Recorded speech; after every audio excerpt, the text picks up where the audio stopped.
can see the title is Who Will Protect Yasharal? Who's gonna be there for us in these times where it seems like we're gonna be the ones packing the corner. You know, we're gonna be coming from Psalms 91. Of course, but before we get started, we want to give all praises, honor, and glory to Yahawah ACHAD. Shalawam to the family. Is there anything my wife want to say before we get started? You guys are edified by the lesson.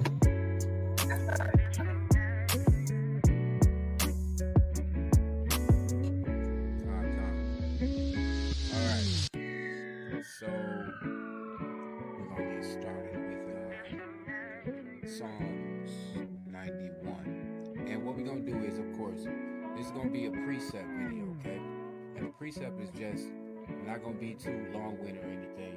The precepts are just here to show you that Yahweh is going to be the one and the only one to be a refuge to us. Be our secret place, our fortress, our shield. You know what I'm saying? In these times, we're not going to be able to depend on the government or anything. It's only going to be Yahweh that pulls us through the turmoil as these nations and things continue to go to war and do their mischievous things. You know, just like Psalms 2. You know, it says, why do the nations rage? People plot vain things, you know. So, without further ado, I'm going to ask my wife, Anaya, to start reading. And one more thing, it's going to be a part 2 video. We're going to go through the whole chapter of Psalms 91, but today I'm going to stop at 8. So, we're going to read 1 through 8, and then we're going to bring this edification so we can show anybody in all the nations that it's Yahweh that's going to rescue us. So.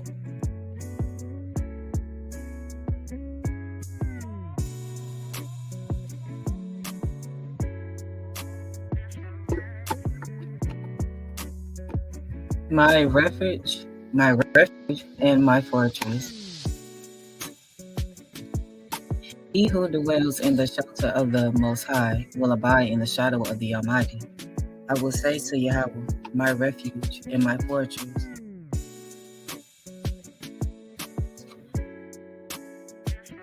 My God in whom I trust. For he delivers us, and under his wings you will find refuge. His faithfulness is imbuckling.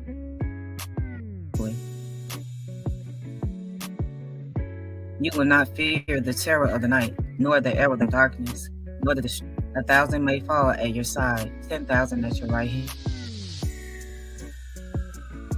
hand, but it will not come near you. You will only look with your eyes and see the recompense of the wicked. This right here is not just a cry out or anything like that. This is actual instructions to let us know like that. This is actual instructions. Well, with in the secret place of Yahweh, we are going to what? We're going to be protected. He's going to be our refuge. Understand? That's why. So I want to get Psalms 90. Actually, first I'm gonna go to Psalms. Let me share my screen. Go to Psalms 61, and we gonna read 1 through 8. But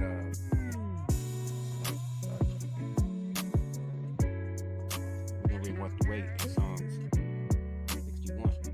But my key points are going to be in 3 and 4. Okay? Now, it says, to the choir master, who strings instrument of da-yad, hear my cry, O Yahweh. Listen to my prayer. From the end of the earth, I call to you. When my heart is faint, lead me to the rock that is higher than I. For you have been my refuge, a strong tower against the enemy. Let me dwell in your tent forever. Let me take refuge under the shelter of your wings. Selah. For you, O Yahawah, have heard my vows. You have given me the heritage of those who fear your name. Prolong the life of the king. May his years endure all the generations. May he be enthroned forever before Yahawah. Appoint steadfast love and faithfulness to watch over him. So will I ever sing praises to your name as I perform your vows day after day. See, let's go back up to verse 3. It says, for you have been my refuge, a strong tower against the enemy. Now we know that we, if nobody else, are in the midst of enemies. The scriptures told us that we was going to be sent away to our enemies. So we know it doesn't matter where we go. You could try to think you're escaping, going to the Caribbean. You could think you're going to go to Jamaica, Libya. You think you can go to Africa. It don't matter where you go. You're going to be in the midst of your enemies because that's just what it is. You understand what I'm saying? Verse 4 telling us, let me dwell in your tent forever. That's it. Look, if you go here,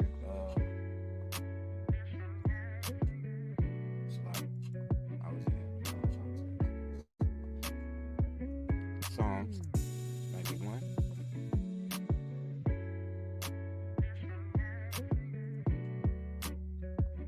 Right?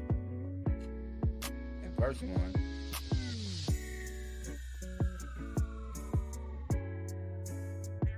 It says, once again, he who dwells in the shelter of the Most High will abide in the shadow of the Almighty. So when we go right here to Psalm 61 and 4, tell you, let me dwell in your tent forever. Let me take refuge under the shelter of your wings. There's not going to be, I look all over the internet and we got Trump crazy, blacks for Trump, this for Trump, that for this, and we think like he's gonna be the one to save us out. Oh yeah, he was giving us stimulus and this and this. We think money's gonna be the reason why we're delivered up out of here. You know what I mean? When you look on the news, we see all type of turmoil going on. You know what I'm saying? But nobody's even realizing the fact that we got people that they're kind of sneak this and trying to get people to look our way, as in we are the threat. We're the ones that's gonna, that have anything to do with the things that are going on in this world. You know what I'm saying? And that's not the case at all. We are people that we're lost. We lost our way. You know what I'm saying? But these are the scriptures that we need for us to see when we start thinking to ourselves and we start getting down. You know what I'm saying? Down and out, financially, spiritually, whatever it is. You know what I'm saying? Yahawah is the reason. He's going to be the one to lift you back up, but you have to want to be in his presence. That means always walking righteous, letting his precepts be your daily routine. You understand? I want to go to Exodus. Matter of fact, I'll get to that later. I want to go to Psalms 31 and 20.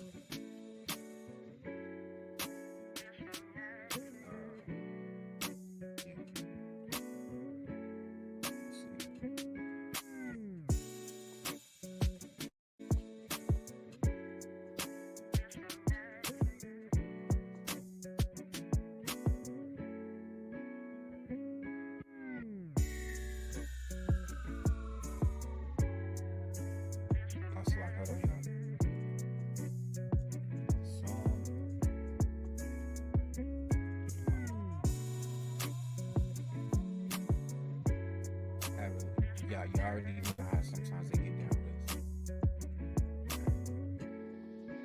this. Psalms 31. Now before I even go down to 20 like I wanted to, let's start up here at Psalms 31 and 1 first, okay? It says, to the choir master, a da-yad, in you, O Yahawah, do I take refuge. Let me never be put to shame. In your righteousness, deliver me. Incline your ear to me, rescue me speedily, be a rock of refuge for me, a strong fortress to save me. Now, think about this. If these people that are coming around in the Americas and stuff, if the people that have us under captivity, if they can't even keep them from coming in, what makes you think that these people that are vote, that another man or anything is going to save them? You know what I'm saying? From the time that Yahweh turned his face against us, there has been not anyone there to plead our cause at all. And this is something that we need to understand. Yahweh is the only, it tells you right here, he has be a rock of refuge for me and a strong fortress save me. You know what I'm saying? It's almost as if you got to realize right here, this is just verse 1. He who dwells under the shelter of the Most High shall abide under the shadow of the Almighty, man. You gotta understand, we have nothing else coming for us at all. Let me jump. I'm gonna go to song. Oh yeah. So let me jump down to verse 20. Let me start at 9. It says, "Oh, how abundant is your goodness, which you have stored up for those who fear you, and worked for those who take refuge in you, in the sight of the children of mankind." In the verse 20, in the cover of your presence, you hide them from the plots of men. You store them in your shelter from the strife of tongues. Not even the things that these people say against us can be formed against us. When we have Yahweh as our fortress, our stronghold, our shelter. When we walking, trying to walk according to his precepts, trying to walk according to his commandments as much as we can, when we try to follow his law as much as we can, and wholeheartedly do it. It says, in the cover of your presence you hide them from the plots of men. We are the ones that the Psalms 83 are talking about. It's a plot everywhere. At your workplace, you thought everything was good. You know what I'm saying? You thought that the manager had some type of favor with the manager. But what you didn't know is all of this stuff going on, these people starting to say this. Man, I'm not looking out for them Negroes. I got my own stuff out that I'm worrying about. We gotta look out for our own people. Don't you understand? Once this stuff hit the fan, we gonna see who gonna be there for us. Since everybody wanna, I've been hearing a lot lately about people. They feel some type of way because ain't nobody talking about the Gentiles as much. And what about the Gentiles? Or what if they gonna follow? But don't envy your oppressor as much as where you worried about. Well, who gonna save them? If Yahweh want to save them, then it is what it is. If not, which most of them it won't happen. It's over with. You see what I'm saying? Psalms 32:6. This is another precept for verse 1 of Psalms 91:1. So I'm gonna start at verse 6. It says, "Therefore, let everyone who is godly offer prayer at a time when you may be found." Wait a minute. I'm sorry. I gotta go to verse 1. Let's read this. "Blessed is the one whose transgression is forgiven, whose sin is covered." How do you keep your sins? How you make your sins be covered? How? By following the law of Yahweh and calling upon his name. Verse 2. Blessed is the man against whom Yahweh counts no iniquity, and in whose spirit there is no deceit. Now, think about this. As I had seen this or I think it's an article or video or something where these other nations of people, they got caught giving these immigrants and stuff fake green cards or passports, whatever it is, you know what I'm saying? And you can see how deceitful how much deceit is gonna start coming in, where to the point where, you know what I'm saying, oh shoot,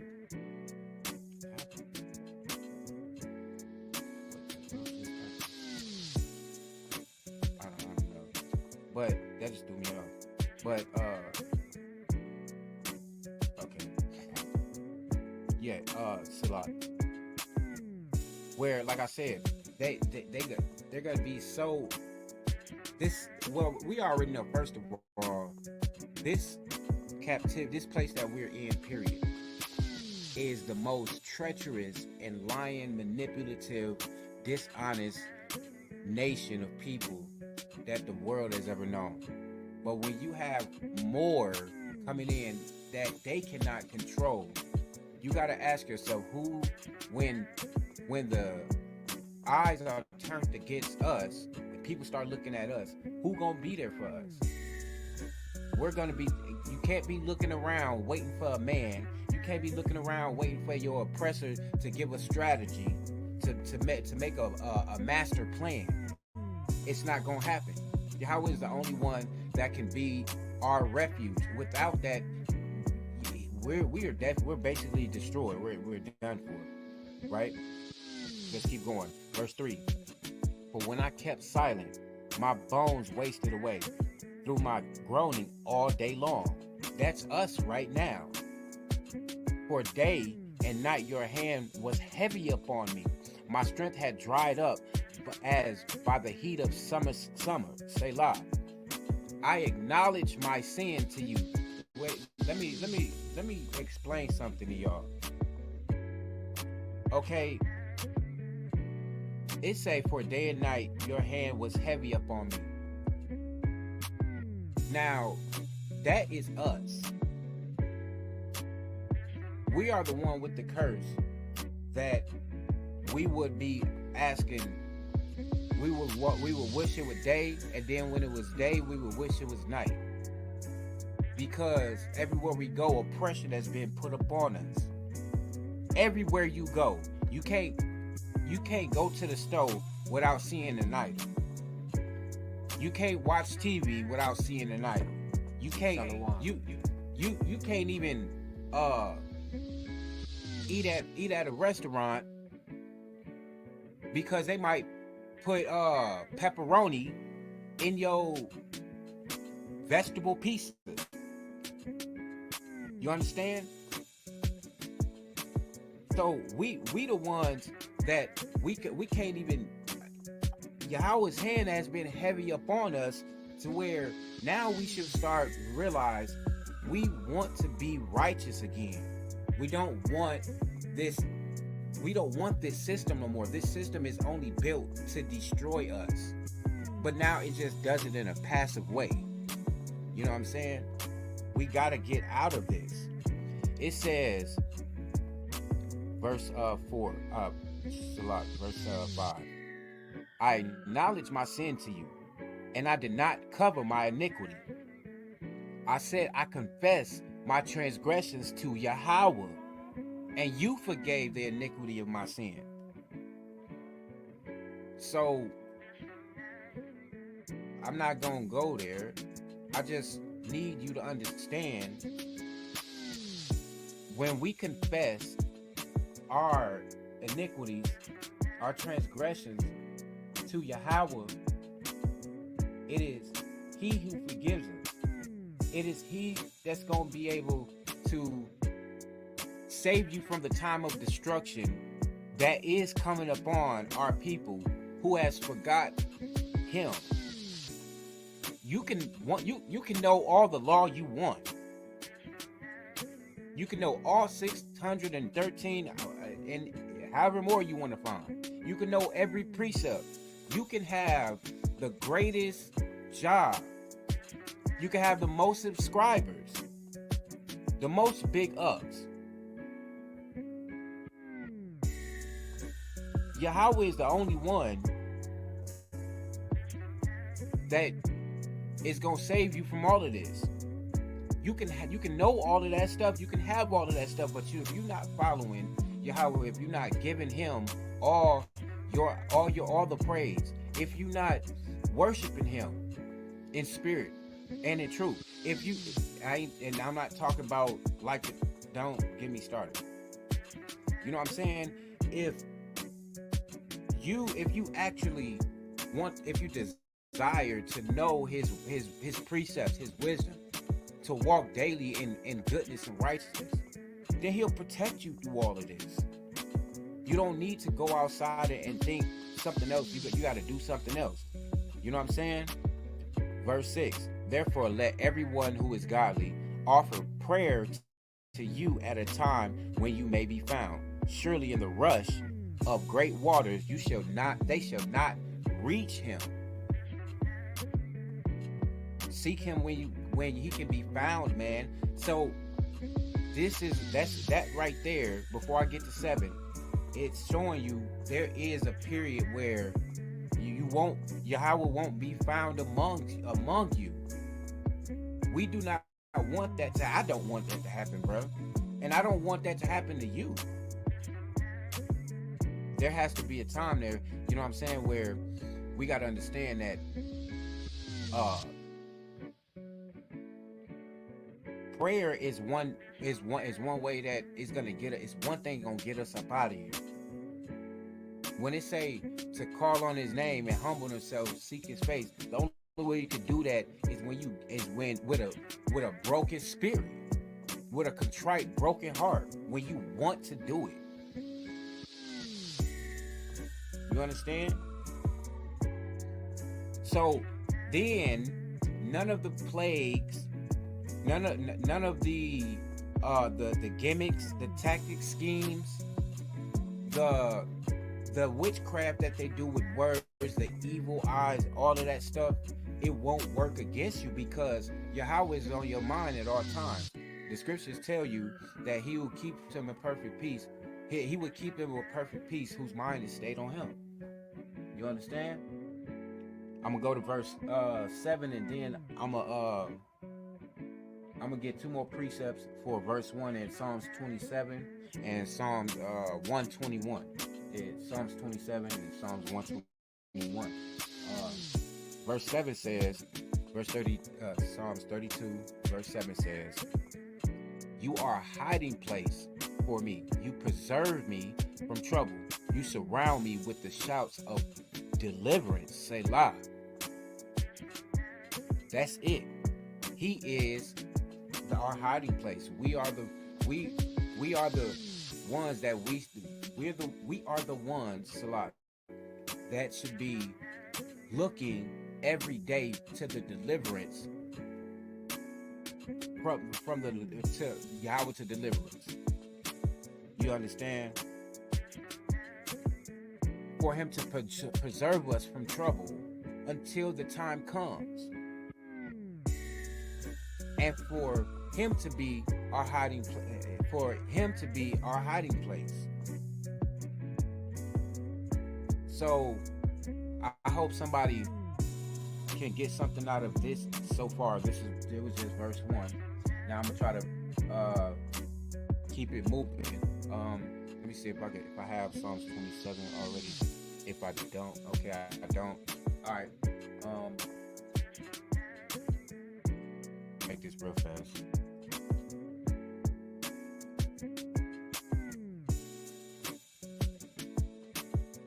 And then I'm gonna go up to verse 2 after this.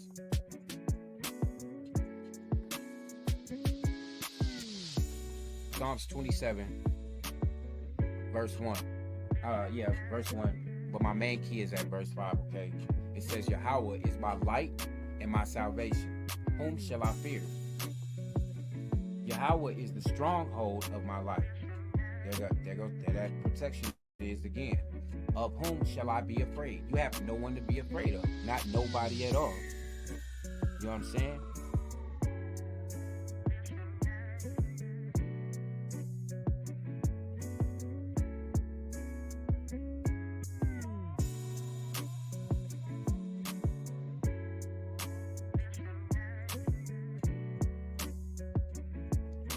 Sorry, my bad. Yeah, it says, "Who shall I be afraid?" I mean, think about it. There is nobody, like, you literally have nobody to be afraid of. You ain't got to worry about, you know what I'm saying? You don't, look, this is what I'm telling y'all. You ain't got, don't settle for no disrespect at no job. Don't settle for nobody, shoot. Don't even settle for nobody trying to play the evil eye game and look at you all weird and stuff. You got Yahawah by your side. You can stand up and you know what I'm saying, plead your cause. And Yahawah is going to be the one that make them at peace with you. You see what I'm saying? He the one that has everything in his hands. He controls it all. Ain't nothing need to be afraid of none of these people. Let's keep going. Verse 2. When evildoers assail me to eat up my flesh, my adversaries and foes, it is they who stumble and fall. Though an army encamp against me, my heart shall not fear. Though war arise against me, yet I will be confident. There's war right now around us. You know what I'm saying? War over here, war over there. War about to be a civil war. What we gonna do? What we gonna do, man? They gonna take everything. Oh, it's gonna be the martial law. This and this coming in. It telling you, though war arise against me, I will be confident. No need to be afraid, family. Verse 4. One thing have I asked of Yahawah, that will I seek after, that I may dwell in the house of Yahawah all the days of my life, to gaze upon the beauty of Yahawah, and to inquire in his temple. There go that dwell again.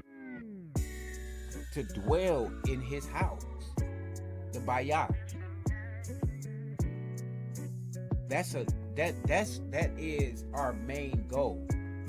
But we can't be waiting to be caught up in the sky and all that. We gotta set our mind to this very day, getting back to our land. Yahawah taking us back, and so we can dwell in the house of Yahawah all the days of our life.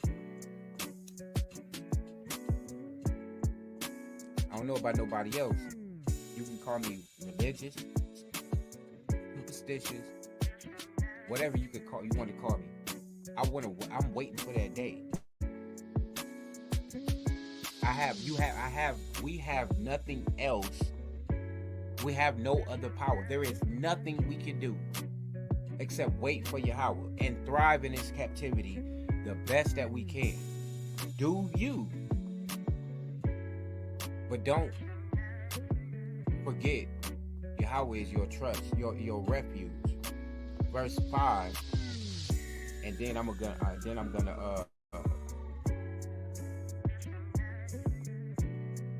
go to Psalms 121, and then after I get to Psalms 121, I'm going to the precepts for Psalms, verse 2 for Psalms 91, and that'll be Psalms 142.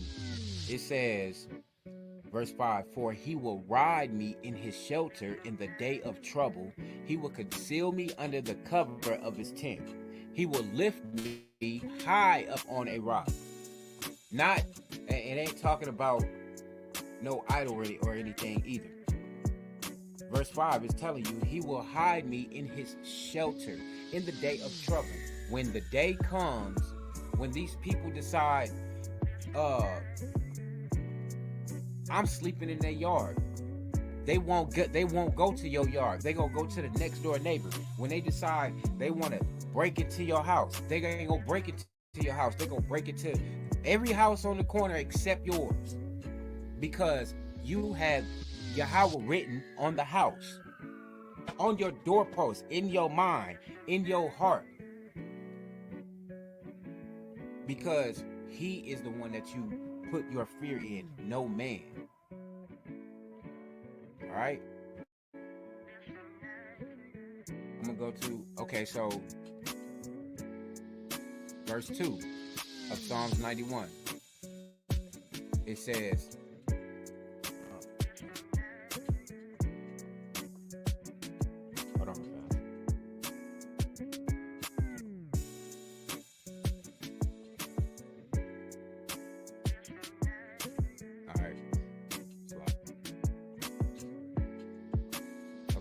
It says Psalms 91:2 again. It say, I will say to Yahweh, my refuge and my fortress, O Yahweh, in whom I trust. That's a precept right there to Psalms 91 anyway.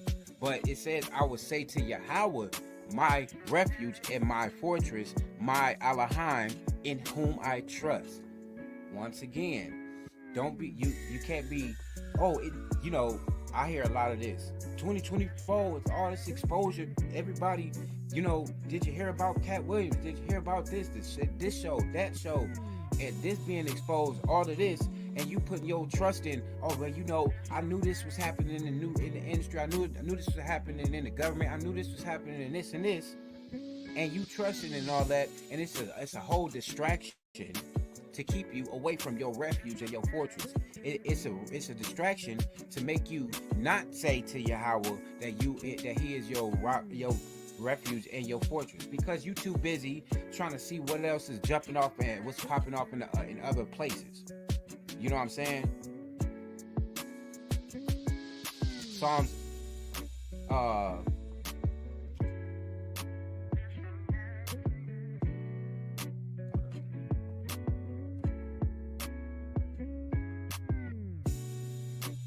Will. Yeah, I already Shalawam, I already put it up. Thing. All right, Psalms 142, verse 5. It says, and after Psalms 42, I have Lamentations 3 coming up. It says, Psalms 42, verse 5, I cry to you, O Yahweh. I say, you are my refuge, my portion in the land of the living. So, who is your portion? Yahweh. He is your refuge, your protection. You can have the biggest gun. You can have the biggest camp group, whatever, the biggest military, all of that. But you have no refuge in this land at all if Yahweh is not your portion, the one that you call to, the one that you cry to. You feel me? So let's just always remember that you're not gonna get up out of this thing without Yahweh guiding you up out of here. No way, shape, or form.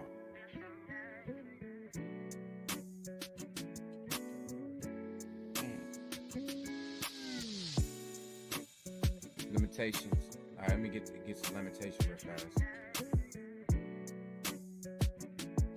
Lamentations 3.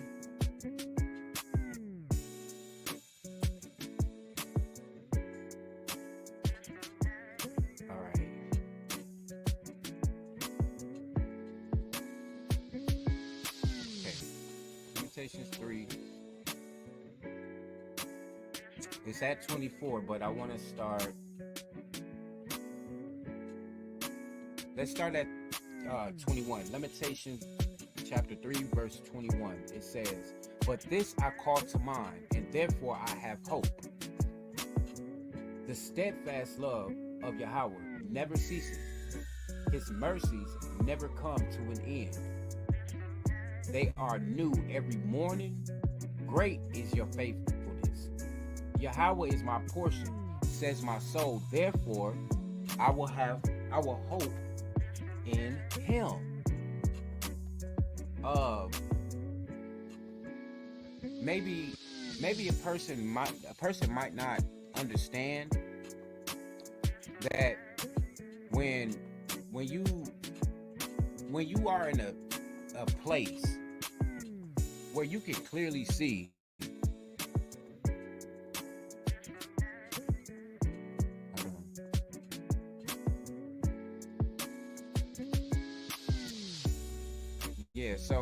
oh man, my bad, Shalawam.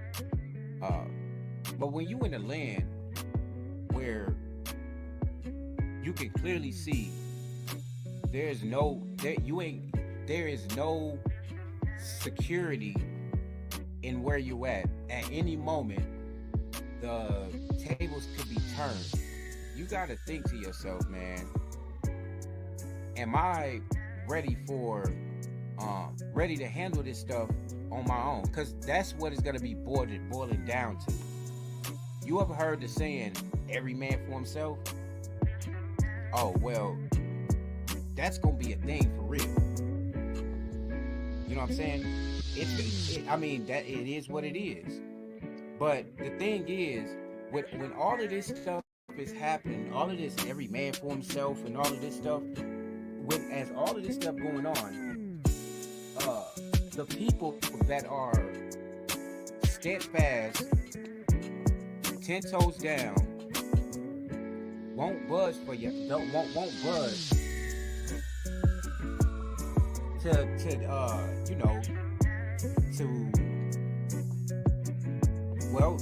what is it, Daniel? To do the Shadrach, Meshach, Abednego thing. Oh, it ain't even a question, Pharaoh. You ain't even no reason for you to ask me about worshiping no other idols, about doing anything wicked towards my people. It ain't no question. You shouldn't even ask me, because it's not finna happen. This is Yahweh ACHAD. We are live by his law, statutes, and precepts until the day that we die, bro. Or until the day that he delivers us out of here. Let me get another precept for Psalm 91 and 2. I'm gonna go to Deuteronomy 32 and verse 26.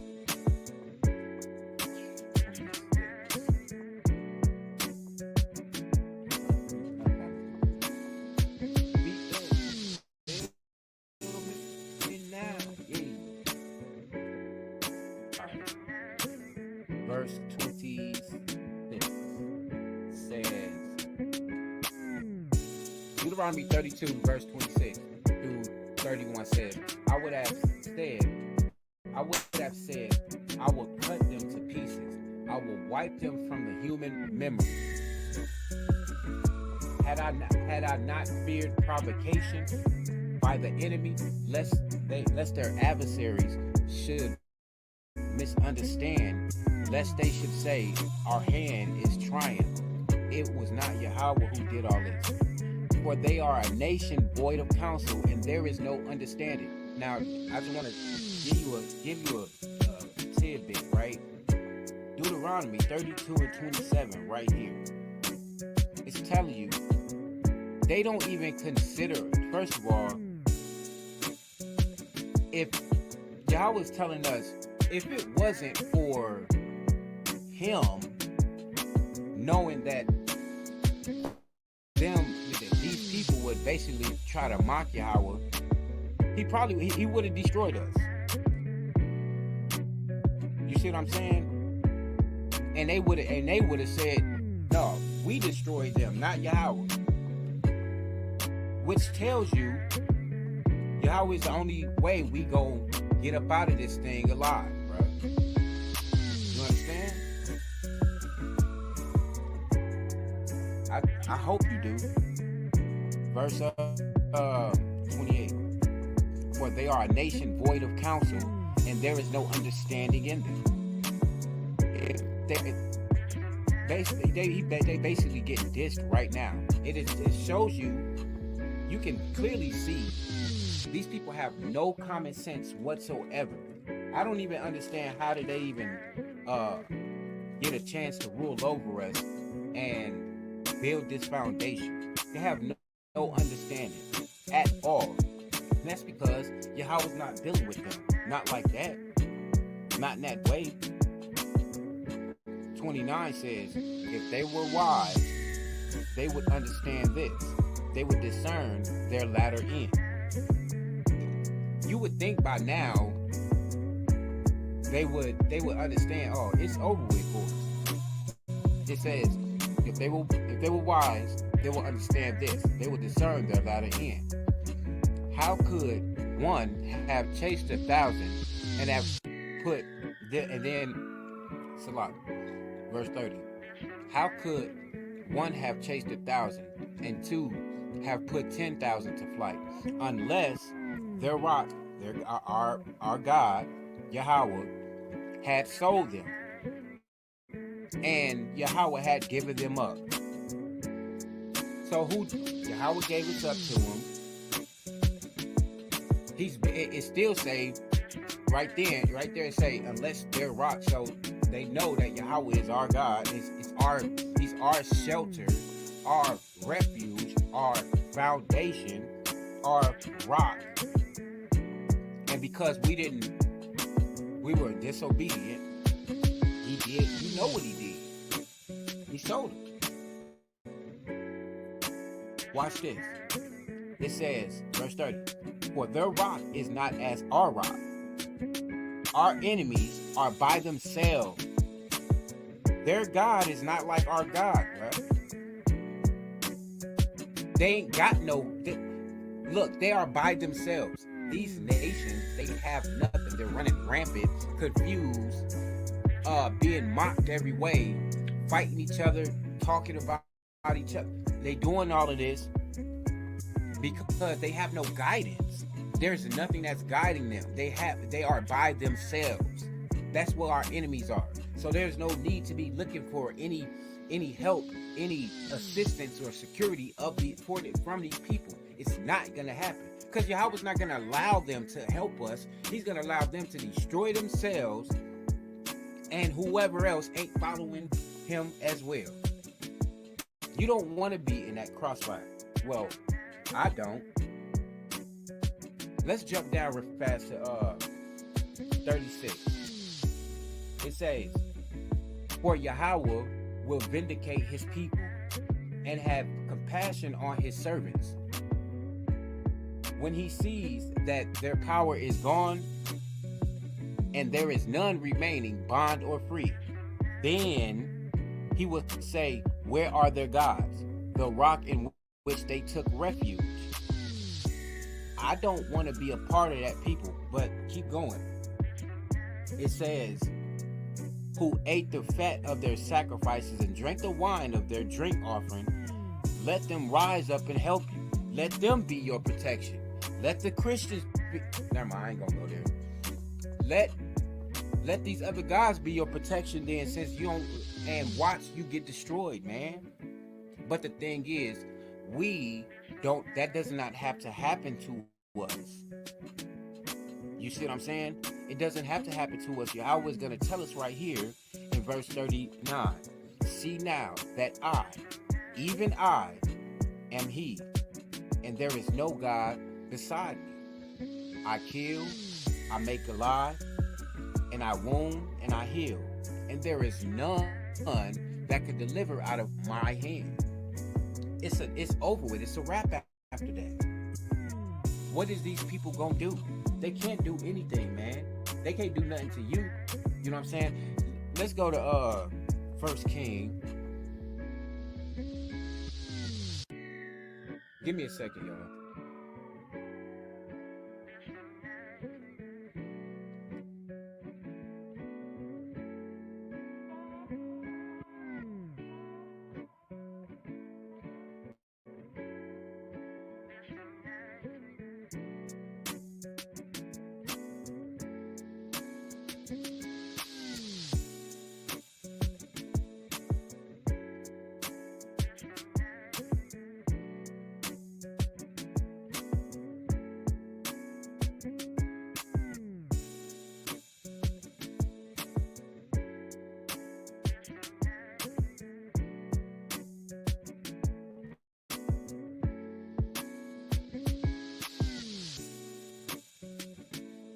My bad, yo. I gotta pull up another Bible. Bad, man. It's getting a little bit. All right. Okay, while that's loading, let's go to 1 Kings. Chapter 8. Shalawam, lady love. then after that, I'm be going to Proverbs 29. Okay.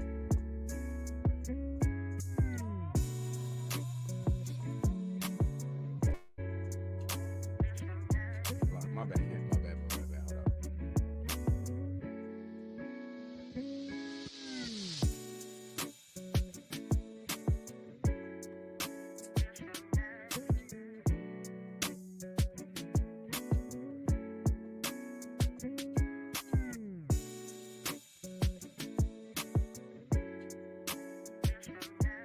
All right, let's go.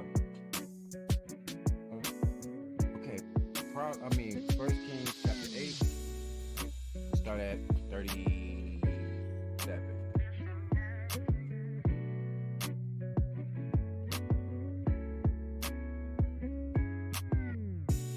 Okay, here we go. It says, First Kings chapter 8, verse 37. If there is famine in the land, if there is pestilence, or blight, or mildew, or locust, or caterpillar, if their enemy besieges them in the land at their gates, whatever plague, whatever sickness there is, whatever prayer. Oh, hold on, sorry. I didn't know y'all couldn't see me. Wow. There we go. Sorry about that. Let's start at the top. Verse 37. If there is a famine in the land, if there is pestilence, or blight, or mildew, or locust, or caterpillar, if their enemy besieges them in the land at their gates, whatever plague, whatever sickness there is, whatever prayer, whatever plea is made by any man or by all your people, Yasharal, each knowing the affliction of his own heart, and stretching out his hands towards this house, then hear in heaven your dwelling place, and forgive and act and render to each whose heart you know, according to all his ways. For you only know the hearts of all the children of mankind. Right? Now, look, it said whatever prayer, whatever plea is made. Now, think about this. It's telling us, if we go to Yahawah, then any of these things, if our enemy is coming against us in the land at their gates, you know what I'm saying? If the plague of Yahawah, whatever sickness, food shortages, you know what I'm saying?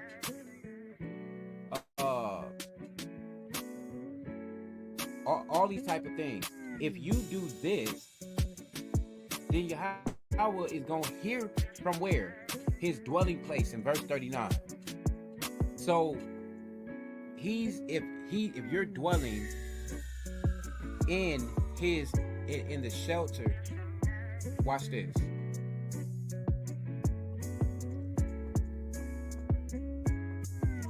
If he who dwells in the shelter of the Most High will abide in the shadow of the Almighty. This is verse 1, even though we precept in verse 2 right now, but it's telling you he'll hear from his dwelling place, which is he'll within you. If you are calling on Yahawah, you're inside of Yahawah's dwelling place, bro. And he's gonna hear you. You ain't gotta worry about starving. You ain't gotta worry about the how they keep raising up prices on everything. The light bills done jumped up. The gas bills done jumped up. The gas jumped up. They done start making more work for you and all of this stuff. But guess what? It tell you right here that he'll heal from his dwelling place and forgive the renders of what we've been doing, and he'll forget about it, bro. And you'll be safe from all of this turmoil and stuff that's going on. You feel me? Let's go to Proverbs 29 and goal is 6. Right? Because I want to show you, we're gonna talk about, let's read this. Let's start at 1. Okay. Warnings and instructions. He that being, wait a minute, my bad, Shalawam. I wanted to go to verse 53 real fast, so we could see something. Start at verse 52. Let your eyes be open to the plea of your servant and to the plea of your people, Yasharal. Give an ear to them whenever they call to you. Verse 53. For you separated them from among all the people of the earth to be your heritage, as you declared through Moses, and when you brought our fathers out of Egypt, O Halal YAHAWAH. It say he separated us from the other people. You know what that means, right? Not everybody is Yahweh's portion. Not everybody is his lot. You understand? That means even though a lot of our people that are Yasharal, they're going to be cut off because they couldn't get out of idolatry, because they couldn't get out of, when I say idolatry, that means anything. I ain't finna get off topic. I almost, you know what I mean? This is just something to, it's not only, I'm not here to just get on people. This is not just the warnings and stuff like that, but this is to show our people, this is what we need to do in order to be safe from all of this stuff. Make Yahweh our refuge, and he will be there. You know what I'm saying? It's not like he has not been waiting for us to come back to him. Proverbs 29, verse 1. He that being often reproved harden his neck, and shall suddenly be destroyed, and without remedy. When the righteous are in authority, the people rejoice. But when the wicked beareth rule, the people mourn. Whoso love wisdom rejoiceth his father. But he that keep company with harlots spendeth his substance. The king by judgment established the land, but he that receives gifts overthrows it. A man that flattereth his neighbor spreadeth the net for his feet. Who is that? Now, verse 53 already told you in 1 Kings chapter 8 that we are separate from these people. Now, if you could ask yourself, is being flattery, being conniving, you know, all these schemes and stuff, is that of Yahweh? Is that righteous? You know what I mean? If the answer is no, then you're not being separate from these people, which means that in the time of when all of these things start to happen, guess what? You'll be a part of the people that get shafted away suddenly and blown away like chaff. And that's not something that I would want to see for any of my people. You know what I'm saying?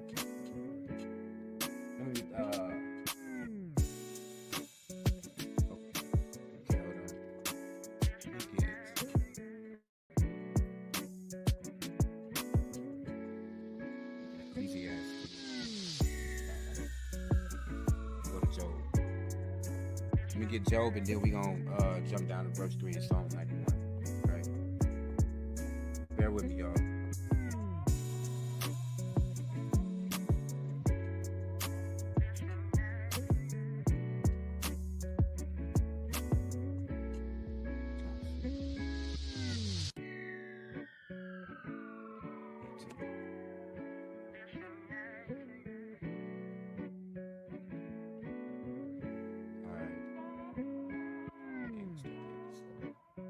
Job 18.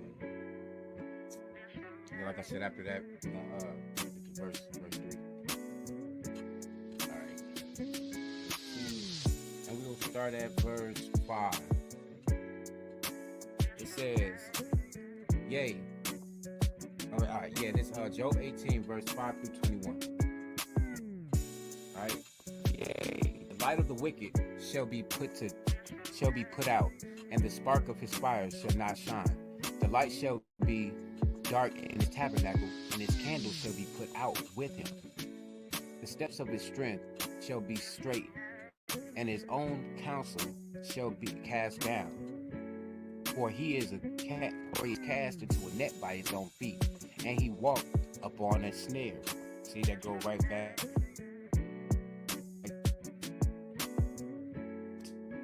to that Proverbs.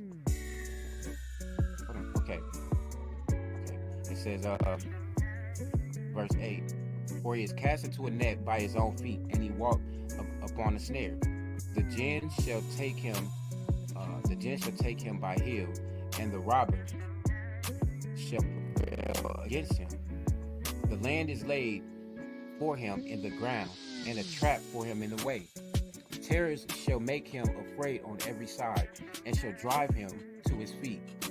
His strength shall be hunger bitten, and destruction shall be ready at his side. I mean, you literally got to understand, this is a warning. This is something we got to realize. This is coming for those of our people that continue to make a mockery out of Yahweh and act like it's a joke. These are for the people who continue to allow the enemy to trick them because they decide to be feeble-minded and turn against Yahweh. This is for those people. You don't want this happening. This is some destructive stuff. It says, let's go back up to verse 12. His strength shall be hunger bitten, and destruction shall be ready at his side. Everything that you decide to do is going to backfire. That the moment that these people come across here and they start messing with these jobs and all this stuff, it ain't gonna be because you black the reason why you can't get a job or this and this. It's gonna be because it ain't because you an Israelite no more either. It's because you turned away from Yahweh. You didn't allow him to be your shelter. You was not protected. He cannot protect you if you are not serving him. He will not protect you. Let's keep going. Verse 13. It shall devour the strength of his skin. Even the firstborn of death shall devour his strength. His confidence shall be rooted out of his tabernacle, and it shall bring him to the king of terror. Woo. Y'all know who that is, right? Yahweh. You going right? Ooh, you gotta. I don't know about nobody else. I'm just gonna say this. I don't want to have to face Yahweh on bad terms. This has been a devastating captivity we've been in. Probably the worst ever. I don't want to. The final. Yahweh's destruction is worse than 10 times worse than whatever these people ever done to us. How I know? Because he the reason why they did it. They're his sword. You think Yahweh don't got a sword for the ones that turned against him? Verse 16. His roots shall be dried up beneath, and above shall his branch be cut off. His remembrance shall perish from the earth, and he shall have no name in the street. Man. 18. He shall be driven from light into darkness and chased out of the world. Just a word of encouragement for brothers and sisters they seem sometimes to be leaving the walk. You know what I'm saying? It seems like, man, I got time. You know what I'm saying? I could do it. I will do it. I ain't got time right now. Listen. He shall be driven from light into darkness. You was in the Torah, you was in the light. You hop out the Torah, you back in darkness. That simple. Verse 9, he shall neither have son nor nephew among his people, nor any remaining in his dwellings. They that come after him shall be astonished at his day. At his day, as they that went before after a fright. Verse 21. Surely such are the dwellings of the wicked, and this is the place of him that knoweth not Yahweh. That's destruction. That's you know what I'm saying? That's all I can say to you. We got one mission, and that mission is to follow Yahweh. Get back to his Torah, get back to his laws, get back to loving him. You know what I'm saying? Make him want to protect you at the time of destruction.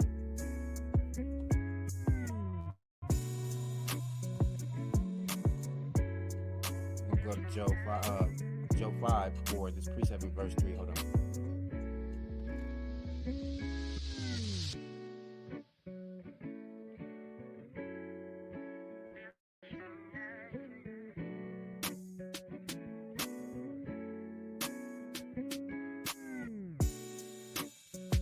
All right. Verse 3 is Psalms 91. For he will deliver you from the snare of the fowler and from the deadly pestilence. Now you can't say that there's not a lot of okay. This is what I've been seeing lately. I've seen a lot of crows. You see a lot of weird insects and stuff like that. You know what I mean? I'm not being conspiracy theorist or anything, right? But I think to myself,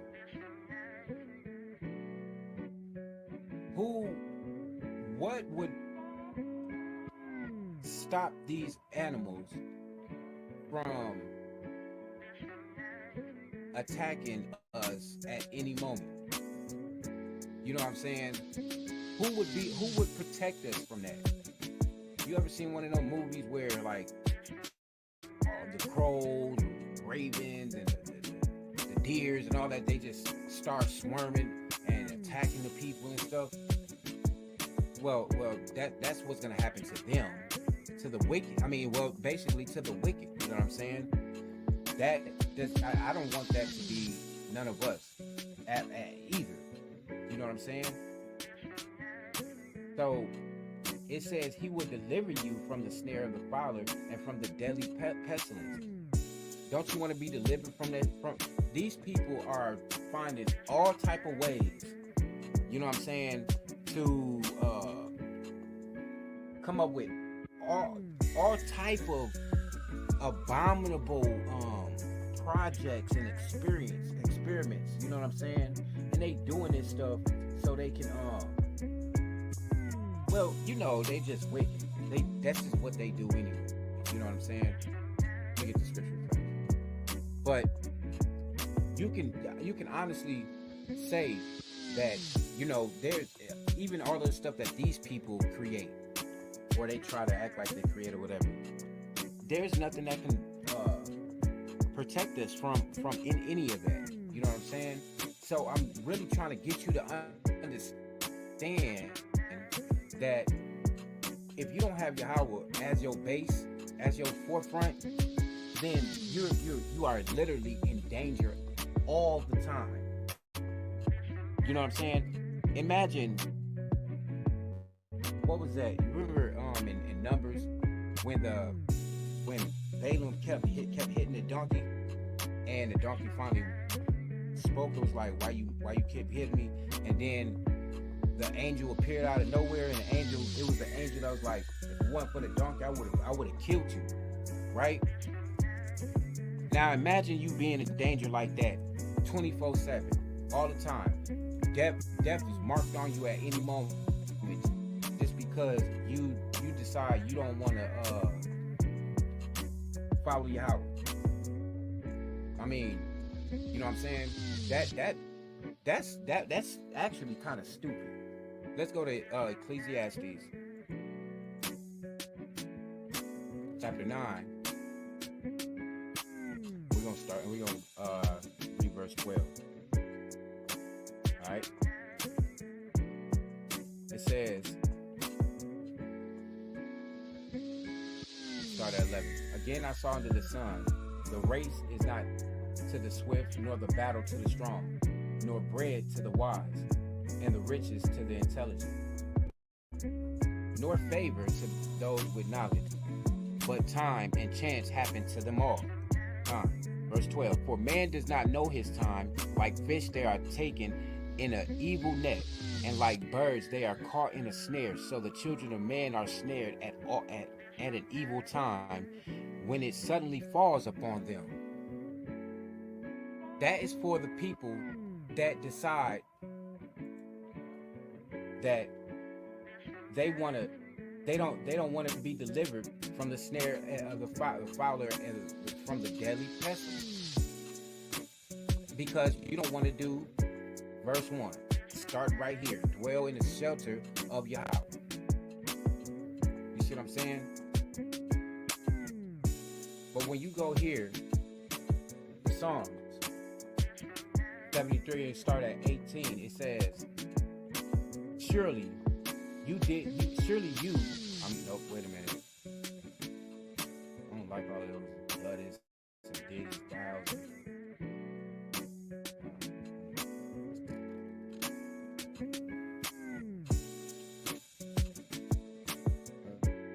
Okay. It says, truly, you set them in the slippery places. You make them fall to ruin. How they are destroyed in a moment, swept away utterly by terrors. Man, bro. Wow. It says, like a dream when one awakes, O Yahweh, when you rouse yourself, you despise them as phantoms. What? See? Now, I remember, I was just like, imagine you just always in danger, not even knowing it. You just, you know what I'm saying? Every time you turn around, something happens to you. Like, imagine, like, I remember when I was in idolatry and stuff like that, I would constantly always be cutting myself and stuff at work and stuff, and I would just think like, you know, well, that's what JC do. But now I started to think like, was I something always was happening to me because I was under some type of, you know what I'm saying, judgment. Stuff just constantly always happening to you. Stuff always happening to you. This person died. This person locked up. This happened to you. You know what I'm saying? Eviction notice. All of this stuff. Because it say, oh Yahweh, when you rouse yourself, you despise them as phantoms. Like suddenly, like you, I don't know. That's wild.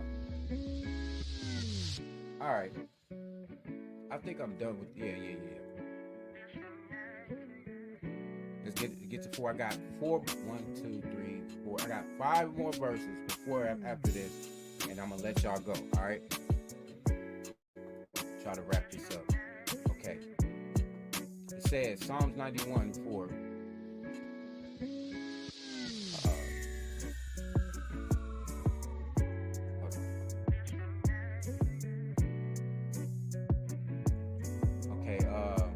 Psalms 91:4.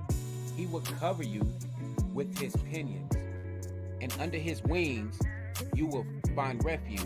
His faithfulness is a shield and buckler. Yada Yahawah, man. It tell you he will cover you. He will wrap his arms around you, protecting you from these evil doers, from these evil people, from the wicked ones. Because you got to understand something, man. You can't act like we not around no wicked people. This is a people that you can't convince me no way, shape, or form that it's wrong, that I don't want to be around these people. They're wicked. You know what I mean? It's a shame that you go outside of your house, you understand,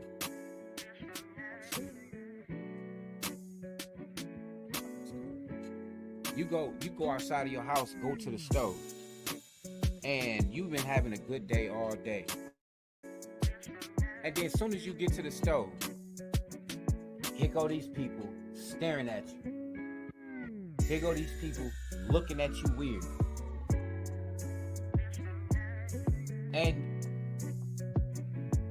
you know what I'm saying? A person like me would be mad because it's like, man, y'all are the people that are the wicked ones.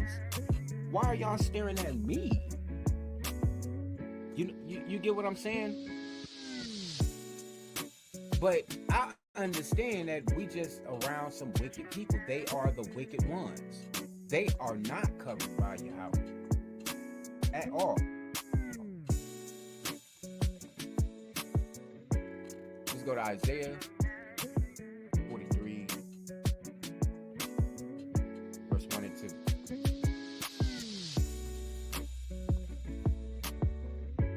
Let me sit that there for a second. Israel's only Savior. Alright? Isaiah 43 and 1.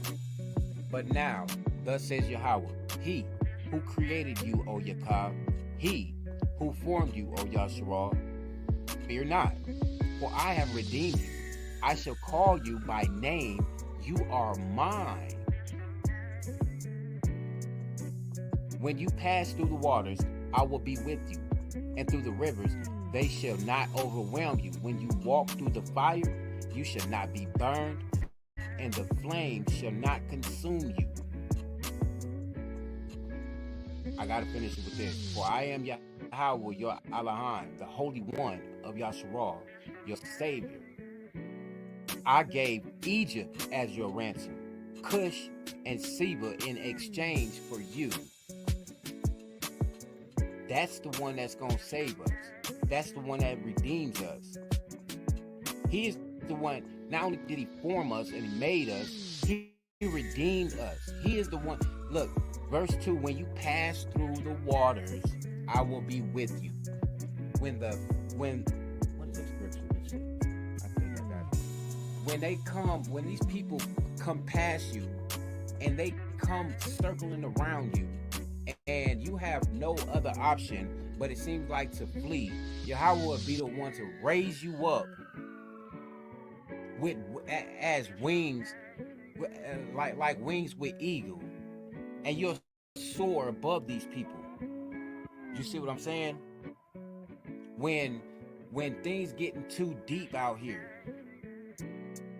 I mean, to be honest with you, this is a literal statement. If it's flooding, all these floods and stuff all over the world, do you honestly think, if Yahawah bringing this judgment right now, do you think all of those people that's dying and stuff, do you think they calling on Yahawah? Honestly.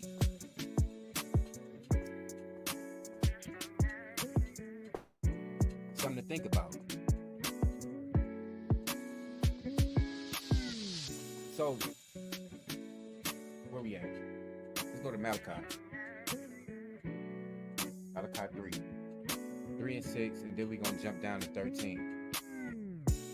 It says, for I, Yahawah, do not change.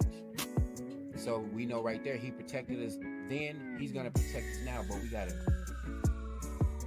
just stay 10 toes down for him and him alone. For I, Yahawah, do not change. Therefore you, O children of Yaakov, are not consumed. That's it right there. Where is the civil war? Where is the, it's gonna be really bad for the blacks when if it's shut down? Where's all that? We are not consumed, O Yaakov. Verse 7. From the I'll start 7.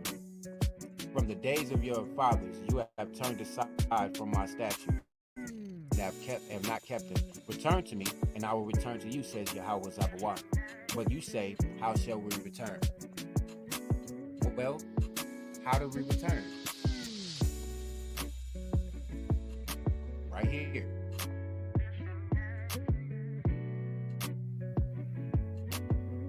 Say to Yahawah, my refuge and my fortress, my Elohim, in whom I trust. That's how.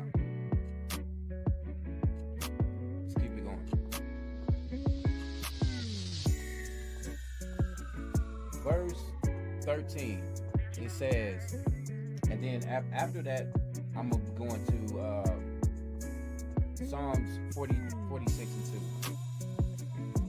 Matter of fact, let me pull this up. I'm kind of working with like 3 different Muslims. Give me a second.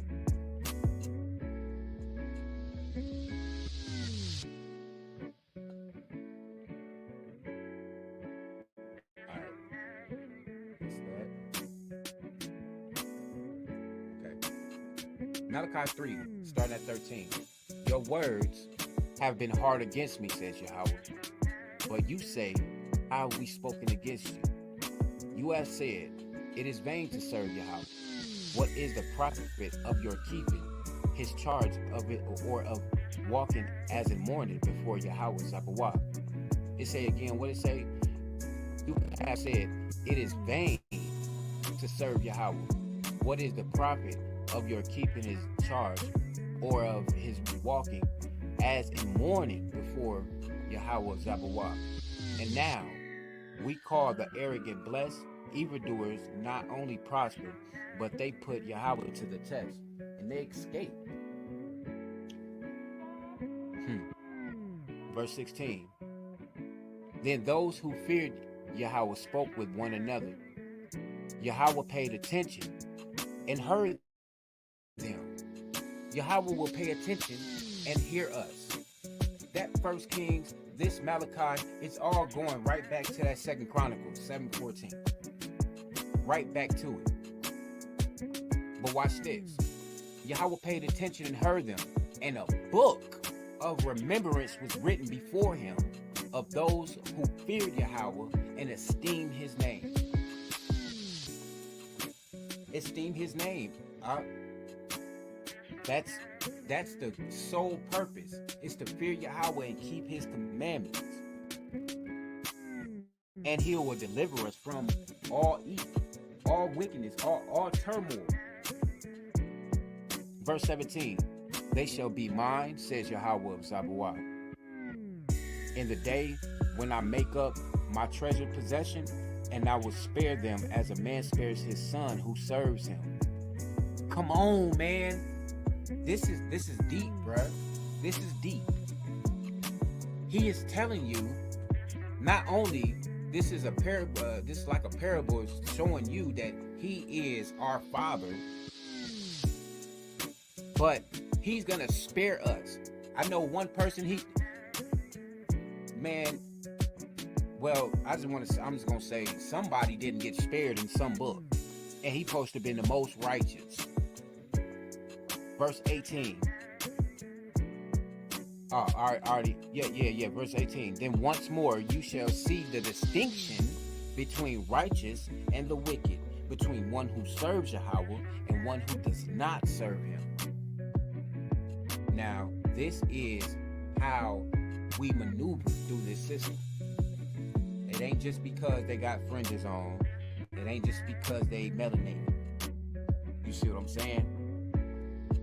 We have to have a discernment. We have to see Yahweh will give us the distinction if we are making him his refuge. You can't, if you keep finding the wrong spouse, maybe because you ain't search out, you didn't go to Yahweh first, and you keep finding wicked spouses. You keep finding wicked jobs that make you break certain laws and stuff. You know what I'm saying? You ain't putting him above. You're not putting Yahweh above it all. So you can't even just have a distinction between what's righteous and what's wicked, because you dwelling in wickedness. Or I'm not a bad person, but you're not serving the Most High. Matter of fact, that made me think of something, guys, before I go to this Psalms 46. I want to go to.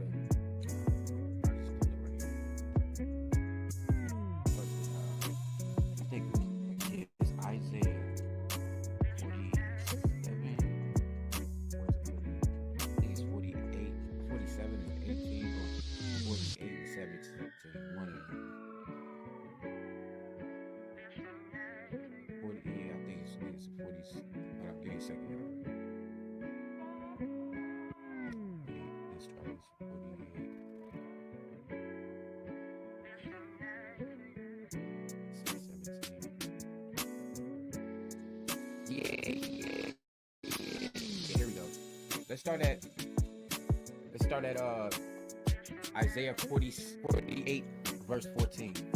But my point is going to be that 17.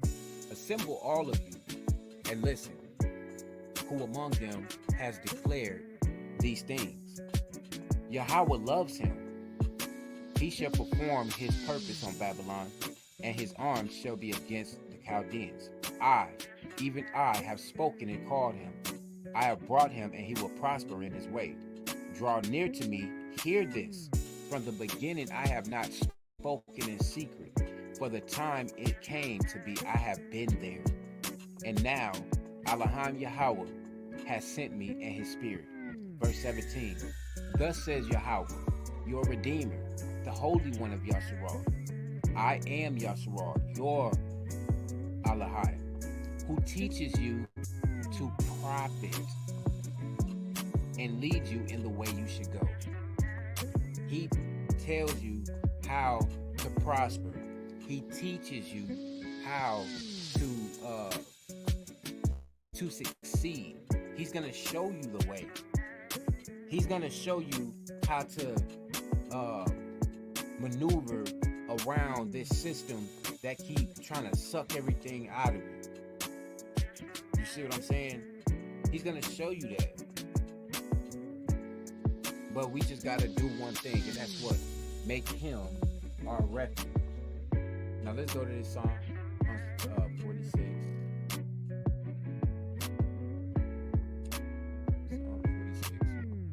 verse 2. I like this. I like this. Let's start at 1.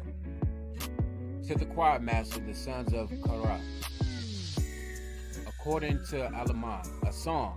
Yahawah is our refuge and strength, a very present help in trouble. Wow, that's the safety place right there. That's the dwelling place. That's the refuge. That's the tower right there. And it says he's a very present help in trouble. Very present. Just how quickly it says suddenly that Yahweh going to come destroy you, the wicked people. In the time of trouble, very present. He right there the whole time. He's going to be there. There's ain't nobody got nothing coming. Can't nobody do nothing to you at all. Verse 2. Therefore,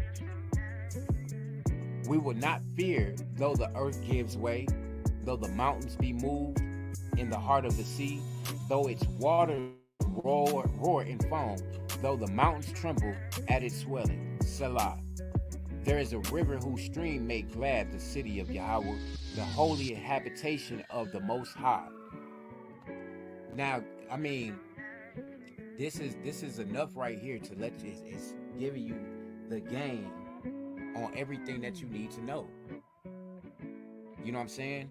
It's actually Yahweh giving you the game and saying, look, if you want to get out of this thing alive, all you got to do is trust in me. Oh, Yahweh, I trust in you. Okay, call upon my name. Or I will. And that I will never happen. You know what I'm saying? So, where am I? I'm at, okay. We on verse 5. We're about to be at verse 5. Give me a second.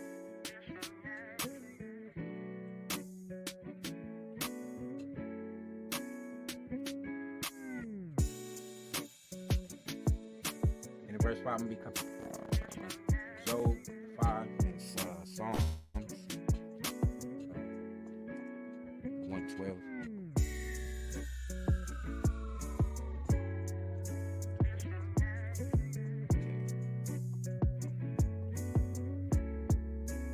Okay, so let's go. Let's get back to Psalm 91, and we are at verse 5, and it says, "You will not fear the terror of the night, nor the arrow that flies by day." It's the world war's finna come. World War 3 finna come. Civil War finna come. The New World Order coming. Martial law coming. Mark of the Beast coming. The Chick coming. The V coming. All of these things is coming. Oh, we're all screwed. I don't know what to do. Verse 3 tell you, you would not fear the terror of the night, nor the arrow that flies by day. He is not going to allow anything to happen to you. The missiles finna come. They're going to rain missiles all over the place. Okay, well, somebody tell WFI that if the missiles is finna hit us, if they say missiles finna come and come blow up America, they better hope that they better hope what they said about people that only follow Yahweh, they better hope it ain't about them. They better hope don't no missiles come here, because there's not going to be a refuge. That look, the arrow that fly by day, it won't even touch the ones that believe in Yahweh, that love him, that stand firm and fight against wickedness for him. Feel me? So yeah, verse 5, you would, once again, you would not fear the terror of the night, nor the arrow that flies by day. Let's go to Job 5.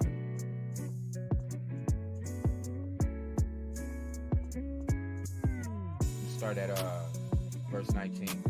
We're gonna go 19 through 20. It says, Job 5:19, he will deliver you from 6 troubles. In 7, no evil shall touch you.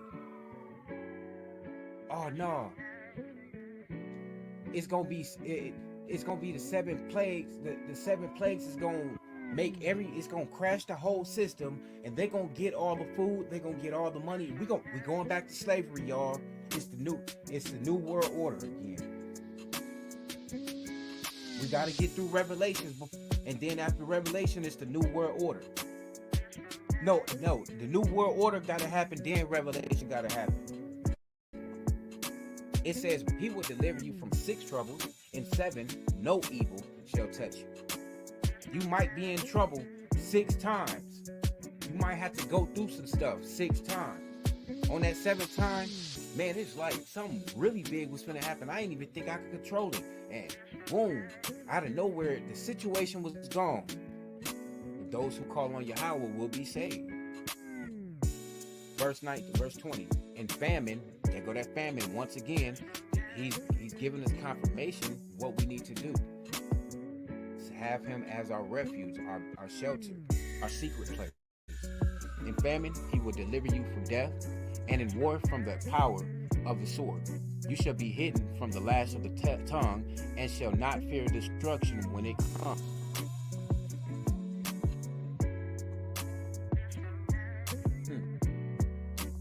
Sometimes it's like Yahweh say the stuff so much, sometimes you're like, did I already read that before? Did I read that already? You know what I mean? It says, you shall be hidden from the lash of the tongue, and shall not fear destruction when it comes. You ain't got to worry about people talk about, oh, that nigga hit. You ain't got to worry about that. You don't have to worry about nobody forming some type of plot and scheme and doing some witchcraft, trying to send some phantom vibes and all of that crap, sneak dissing and all of that too. You ain't got to worry about that, because you'll be redeemed out of that stuff. You'll be hidden from the lash of the tongue, and you won't fear destruction when it comes, because you'll know that the destruction that's coming is coming towards the wicked, not you. That's why verse 22 said, at destruction and famine, you shall laugh, and shall not fear the beast of the earth. Shall not fear the beasts of the earth. Shall not fear the beasts of the earth. Verse 23. For you shall be in league with the stones of the field, and the beasts of the field shall be at peace with you. There's nothing, ain't nobody gonna be able to touch you. This is direct confirmation from Yahweh, not from me. It says, Now I ain't saying, oh yeah, Yahweh. I'm reading in scripture right here. For you shall be in league with the stones of the field, and the beasts of the field shall be at peace with you. You shall know that your tent is at peace. Your da-yad is Shalawam. You shall know that your tent is at peace, and you shall inspect your fold as miss nothing. Ain't gonna be no more robberies. Ain't nobody gonna be able to set you up. Ain't nobody gonna be able to rob you. Ain't nobody gonna be able to scheme you out of no money. Ain't nobody gonna be able to come take your house, foreclose your house, even though you've been doing. Ain't nobody gonna be able to do none of that. Why? Because it say your fold. It say, and you shall inspect your fold and miss nothing. That go right back to that that Isaiah 48, where they tell you that Yahweh teaches you the prophet. It's the same thing. Let's go. Let's keep going. Verse 25. You shall know also that your offspring shall be many, and your descendants as the grass of the earth.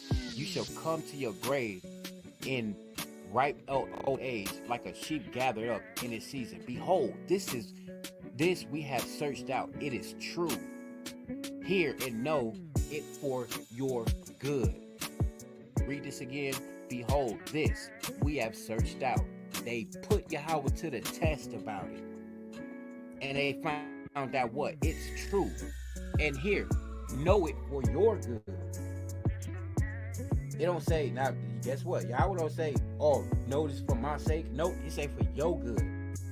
Know this. You see what I'm saying? It's important that we get into this Torah, get into these scriptures, and see what Yahweh is telling us. See where he's guiding us. Find out what's the next step. What are we supposed to be doing now? Right? Another precept for this is Psalms 1 and 12. Going with this Psalms 91 and 5. Okay. I'm gonna start at I'm gonna do 1 through 10. I'm actually go 1 through 10. All right. It says, Yada Yahweh. Blessed is the man who fears Yahweh. Once again, Psalms 1 and 12, verse 1. Yada Yahweh. Blessed is the man who fears Yahweh, who greatly delights in his commandments. I'm sick, man. You can't be complaining about this stuff. You know what I'm saying? It's too much. We in captivity. We ain't in the land. They messed with this book. They did all this. I can't. It says, blessed is the man who fears Yahweh, who greatly delights in his commandments. That's how, look, it's simple. Delight in his commandments, and you'll be esteemed as him watching over you. Verse 2, his offspring will be mighty in the land. The generation of the upright will be blessed. Wealth and riches are in his house, and his righteousness endures forever. You ain't gotta worry about these people. I gotta work overtime. I gotta do this. I gotta do that. Why you gotta do it? Why? All because this. You know what I'm saying? This dude, that dude. I gotta get the kids need this. All right, do that. Well, why you so stressed out? Oh, you stressed out about it because you ain't got your Hawad there. That's why the wealth and the riches are in your house. That's why you can't get a break. You sitting there wondering, how am I gonna find a way to own a house? How am I gonna stop renting this house? Follow the ways of Yahweh. Not ring. Hello. Oh, I wanted to talk to you about selling the house. Yahweh. Wealth and riches are in his house. Oh, what you think you got? I'm broke, bruh. But I guarantee you, if I need something, it's gonna be given to me. Yahweh willing. Because his offspring will be the mighty in the land. Let's go down. Verse 4. Light dawns in the darkness of for the upright. He is gracious, merciful, and righteous. Now that's the opposite of when the scripture said you go from light to dark. This says light dawns in the darkness for the upright. He is gracious, merciful, and righteous. That is how you be righteous. I mean, that's how you have that light. That's one step that you actually know that you trying to cling on to Yahweh, and you have him as your safety place. You trying to, come on, bruh. Verse 5, it is well with the man who deals generously and lends, who conducts his affairs with justice. If you think you gonna scam your way out of this, look, this whole system is a scam. Everything that you do, it's almost an abomination. So if you around here, you heard of some scheme, something to get over on your people, that's wicked, bro. You gonna be destroyed. You're not dealing generously. If you have a way for your people to make money, and you rather them give you money, although you making money, sooner or later, all that's gonna be wiped away. Why? Because it wasn't built on the foundation of Yahweh and building it up for his kingdom, not the kingdom of no other man, not your kingdom. You know what I'm saying? Keeping the commandments, keeping his law, reading his Torah. What did David say? 7 times a day I praise you. Let Yahweh always come out your lips. Every day, bro.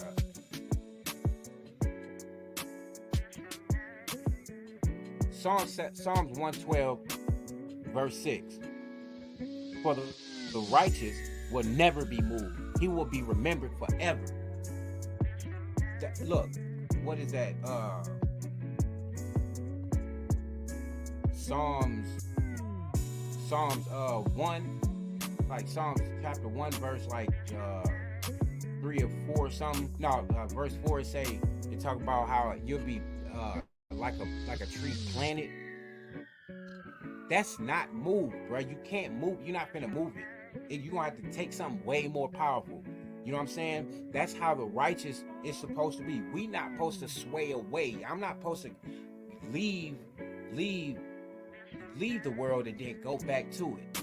You know what I'm saying? You can't leave a woman, she go mess with another man, and you take her back. You can't do that. You see what I'm saying? So you can't be moved and swaying back and forth. That's an abomination, y'all. You gotta stick to what he's saying and what he's saying. That's how you get safe. That's how you get safe through all of this stuff. Remember, that means you'll prosper. That means you'll live. Verse 7, he is not afraid of bad news. His fear is firm, trusting in Yahweh. Oh man, you know, when the war start off, you know, if you ain't got the preps, if you ain't self-sufficient, if you ain't got solar panels, if your business ain't right, it's gonna be bad for y'all. Your family's gonna be taken. He is not afraid of bad news. His heart is firm, trusting in Yahweh. Man, the mark coming. They're gonna make everybody get the V. They're gonna make it. He shall not be afraid of bad news. His heart is firm, trusting in Yahweh. Verse 8. His heart is steady. He will not be afraid until he looks in triumph on his adversaries. You know why? It's literally telling you, this is the reason why you don't need to be afraid, because as the enemy is coming, when you see all of these things coming as they're coming, you know in your mind, you know in your heart, this battle's done deal before they even start. It's better off that they walked away. That was one of the scriptures. I forgot which one it was, but they basically told him, if you coming over here trying to fight these Israelites, you basically sending your people to the slaughter, because Yahweh is with us. We got a God that controls the wind, bruh. He made the wind, named the wind. There's nothing nobody can do to us. No, you can't move us at all. See what I'm saying? That's why verse 9 says, He has distributed freely. He has given to the poor. His righteousness endures forever. His horn is exalted in honor. Now watch this. This is for all my brothers, right? Shout out to all my brothers that's actually out there living the word of the Most High and trying their best to help their people to live righteously. And for some reason, they always got people after them. You wake up, get a phone call, somebody getting after you. You want to go watch something on YouTube. You want to be entertained. Somebody got a video on you. This is for y'all brothers, bro. Keep your head up, because verse 10 says, the wicked man sees it and is angry. He sees, what does the wicked man see? He sees that your heart is steady, you're steady, and you're not afraid. And you look in triumph on your enemies. And you distribute it freely. And you give to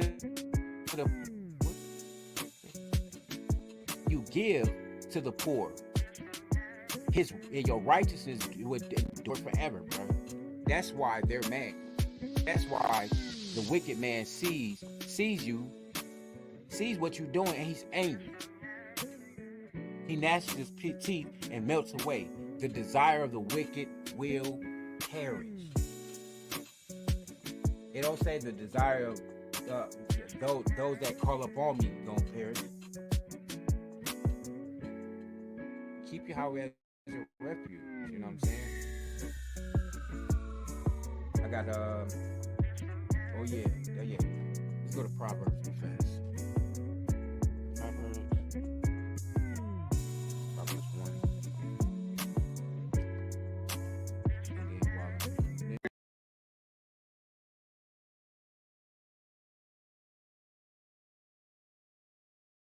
So I'm going to be going to Psalms 18. Out of Psalms. Alright. Once again, here's a precept for verse 5.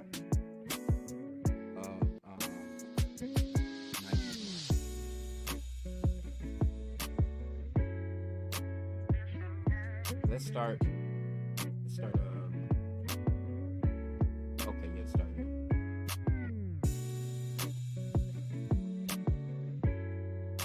Verse 22. Proverbs 1:22. It says, how long, O simple one, will you love being simple? How long will scoffers delight in their scoffing? And fools hate their knowledge. And fools hate knowledge. If you turn at my reproof, behold, I will pour out my spirit on you. I will make my words known to you. Hold on. Start over. Verse 23. If you turn at my reproof, behold, I will pour out my spirit to you. I will make my words known to you. Because I have called you, and you refuse to listen. Have stretched out my hand, and no one has heeded. No one to this day.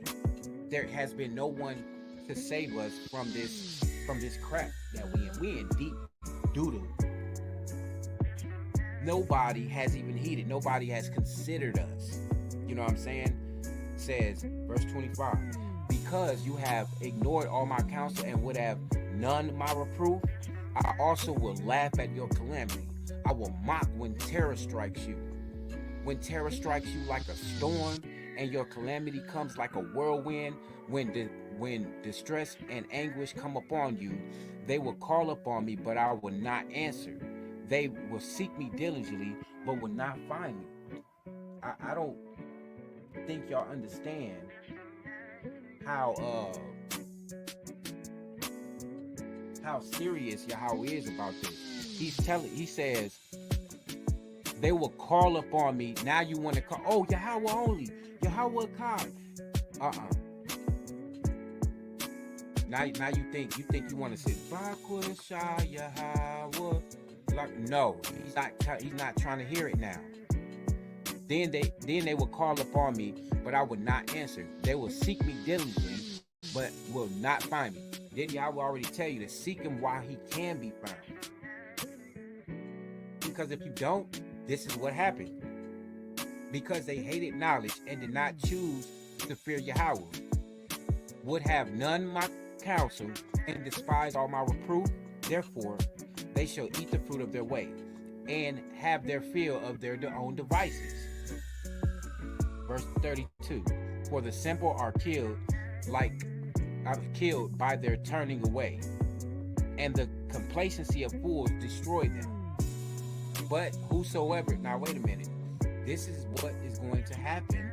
I'm not wishing death on my brothers and sisters. I'm not wishing any type of destruction or any type of mishaps. But this is what the scriptures say. What will happen to you? He will turn you over to your own devices. You'll be, the things that'll make, you ever heard a person say, you are what you eat? Well, you wanna be around folly, folly's gonna come to you. You wanna be around mischievousness, it's gonna come back to you. You wanna disobey Yahweh, you don't wanna listen to him, he's not gonna listen to you. You don't wanna turn to him, he's not gonna turn to you. You wanna be in his refuge, he'll be your shelter. Verse 33 says, but whoever listens to me will dwell secure, and will be at ease without dread or disaster. It says without dread or disaster, bro. Let's go to Psalms 118. And let's start at verse 8. Verse 7. Verse 6. Yahweh is on my side. I will not fear. What can man do to me? Woo! You feel me? What can man do to me? It says, Yahweh is on my side as my helper. I shall look in triumph on those who hate me. That go right back to what was that? I think it was like one in like Proverbs, I think, or one of I forgot. These are Proverbs of Psalms. It says, it is better, but yeah, it tell you about that triumph, right? You look to your enemies, when you see them coming, you already know it. Y'all want to what? I've been waiting for this. Y'all will get them. Push the button. You know what I'm saying? It says, it is better to take refuge in Yahweh than to trust in man. What is this? What is this? Refuge. He who dwells in the shelter of Yahweh will abide under the shadows of the Almighty. Right? It is better to take refuge in Yahweh. Verse 8 of Psalm 118. Than to trust in men. Verse 9. It is better to take refuge in Yahweh than to put trust in princes. Oh, I can't wait. I hope Donald Trump wins. No, well, you heard about the black president? That might be a better for you. You should not put your trust in princes. It's like in princes. Verse 10. Okay. Yeah. Actually, well, skip it. I keep going. 'Cause I was was really at 9. But this is good too, because with the situation that we see going on right now as we speak, you know what I'm saying, over the internet and stuff, this is very crucial right here. It says, all nations surrounding me. In the name of Yahweh, I cut them off. It's in the name of Yahweh we cut them off. Not in the name of Yahweh, somebody else, or in the name of in the you know what I'm saying? It's not none of that. It says all nations surrounded me. In the name of Yahweh, I cut them off. They surrounded me. They surrounded me on every side. In the name of Yahweh, I cut them off. They coming. They gonna tear the borders down. They coming after your kids. They coming after your cars. They coming after your jobs. They coming after your food. They surround. In the name of Yahweh, I cut them off. They surrounded me like bees. They went out like a fire among thorns. In the name of Yahweh, I cut them off. I was pushed hard so that I was falling, but Yahweh helped me.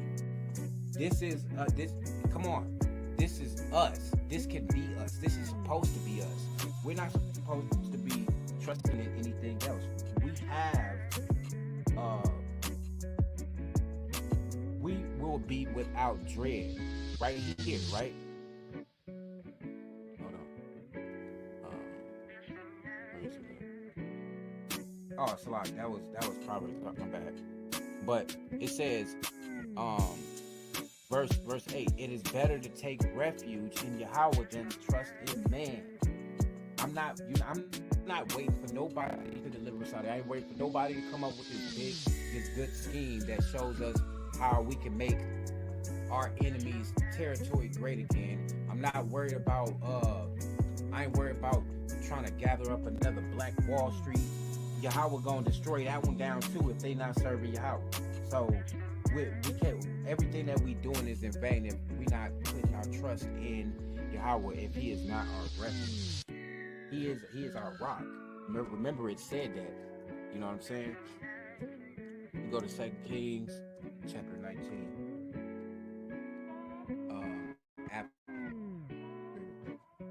This verse right here, and I'll also be actually,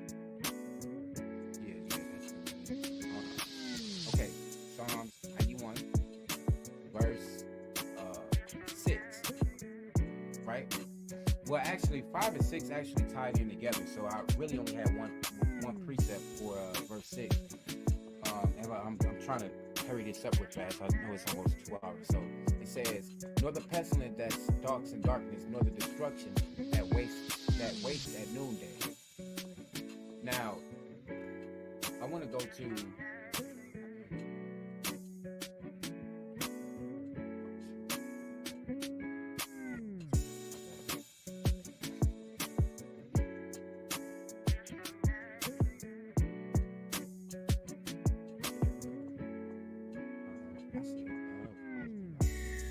my bad, y'all.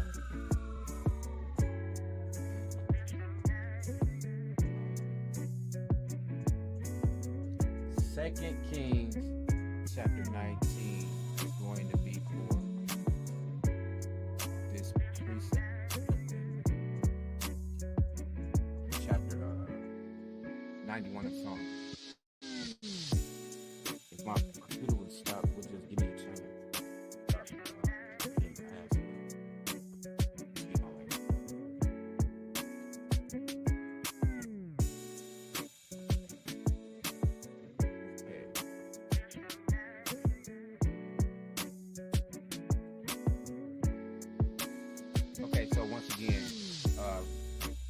Psalm 91, 5 and 6. I'm bringing it together. You will not fear the terror of the night, nor the arrow that flies by day, nor the pestilence that stalks in darkness, nor the destruction that wastes at noonday. So we got 2 Kings chapter 19. I'm starting at verse 20, right? I'm just gonna read verse 20 through 37. It says, then Isaiah the son of Ahab sent to Hezekiah, saying, thus says Yahweh, Elohim of Yasharal, your prayer to me about Sennacherib, king of Assyria, I have heard. Because we know this is the story when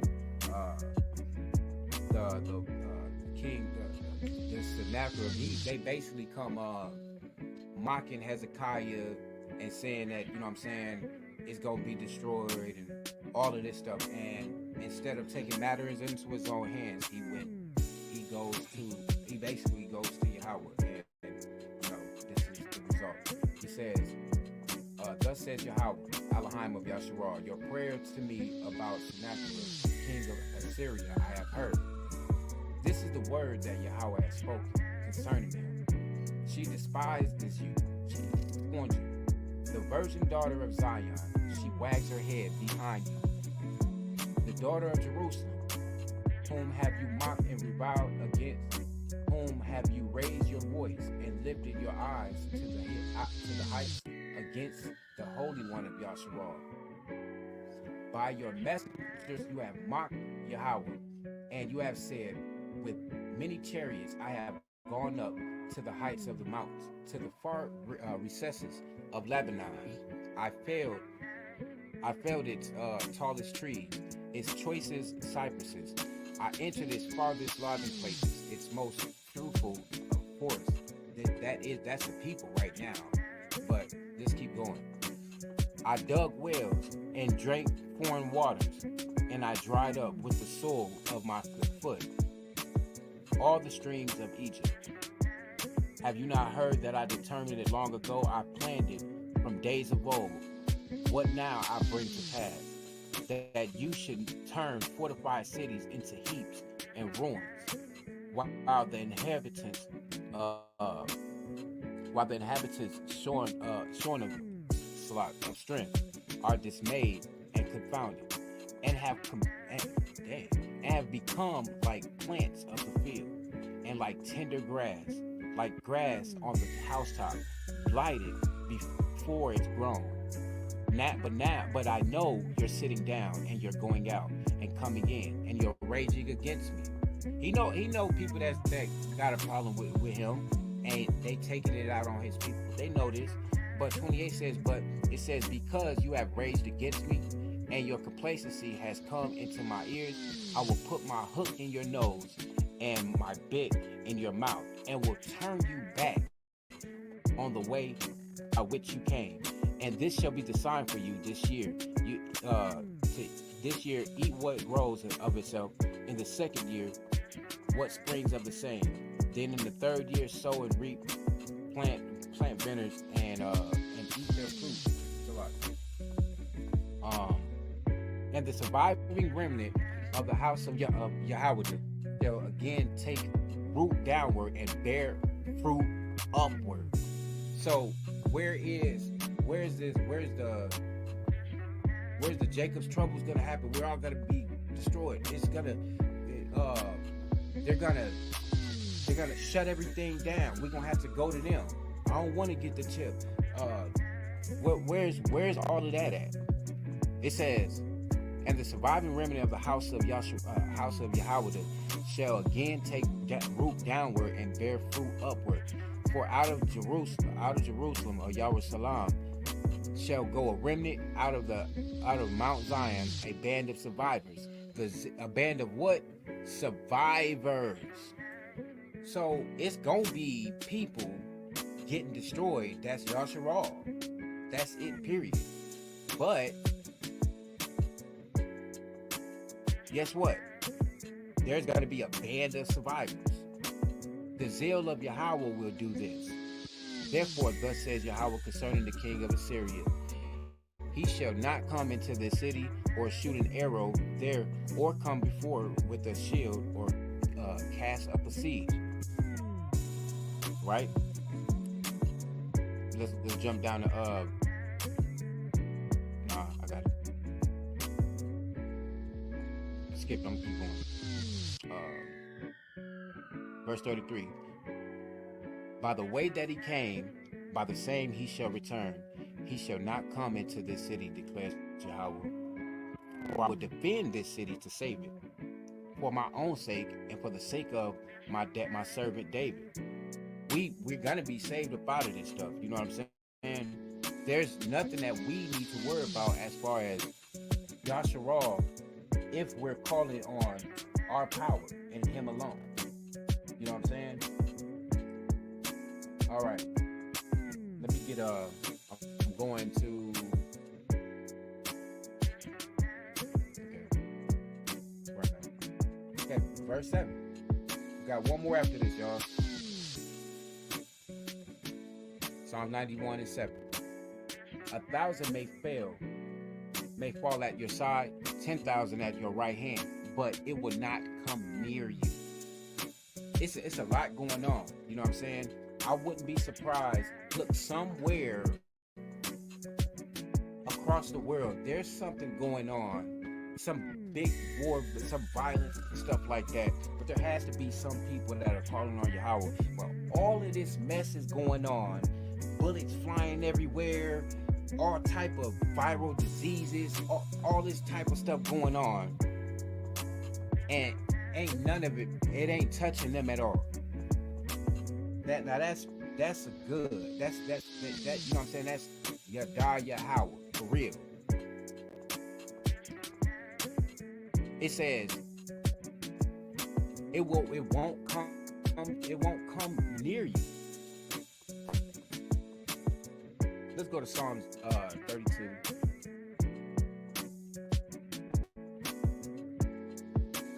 And then I'm also go to Isaiah 55 and 6.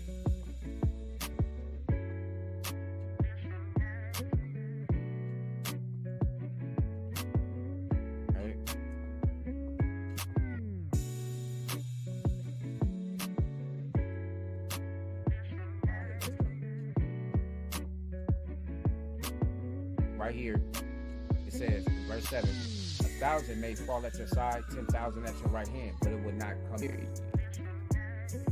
We go to Psalms 32 and 6. Let's start at 1. Blessed is the man whose transgression is forgiven, whose sin is covered. Blessed is the man blessed is the man against whom Yahweh counts no iniquity. See? Oh yeah, okay.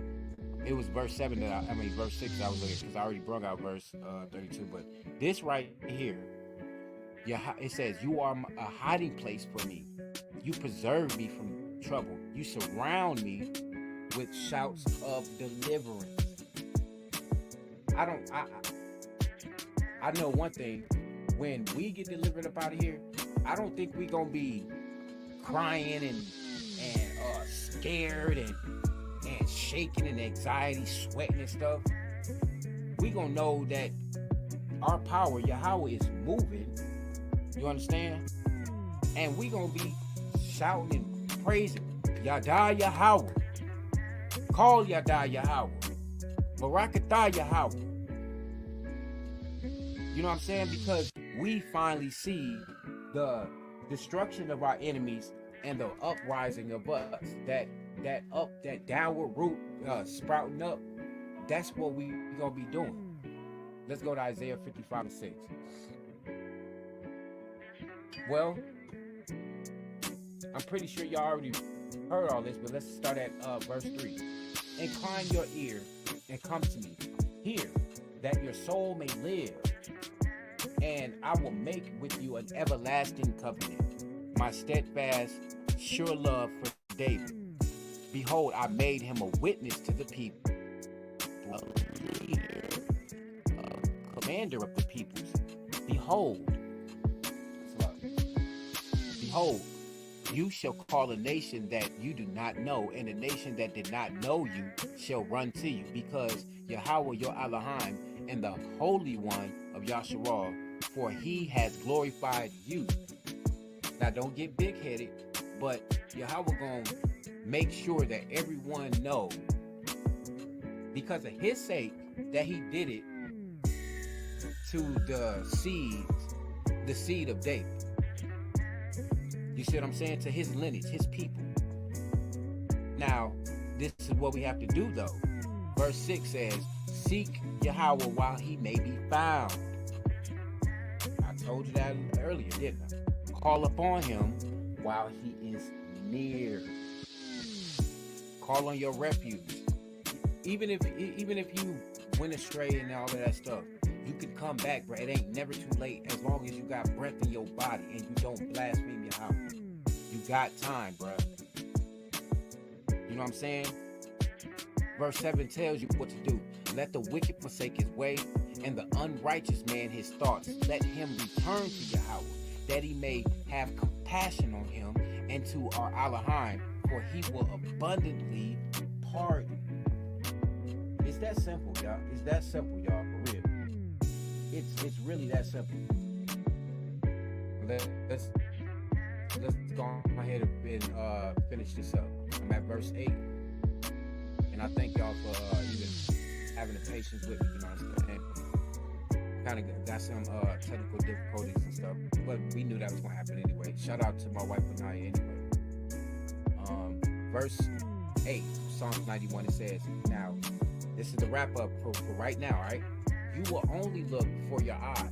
You will only look with your eyes and see, you will only look with your eyes and see the recompense of the wicked. Once again, you will only look with your eyes and see the recompense of the wicked.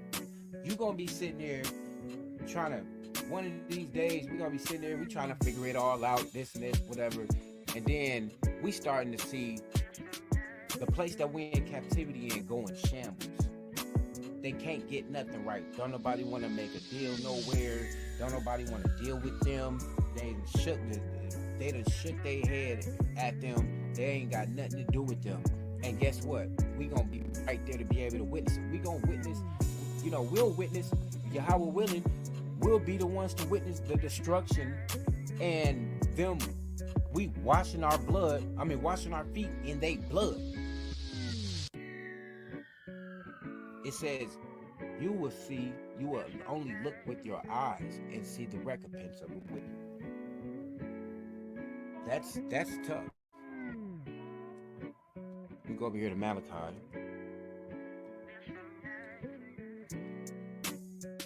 Malachi 1.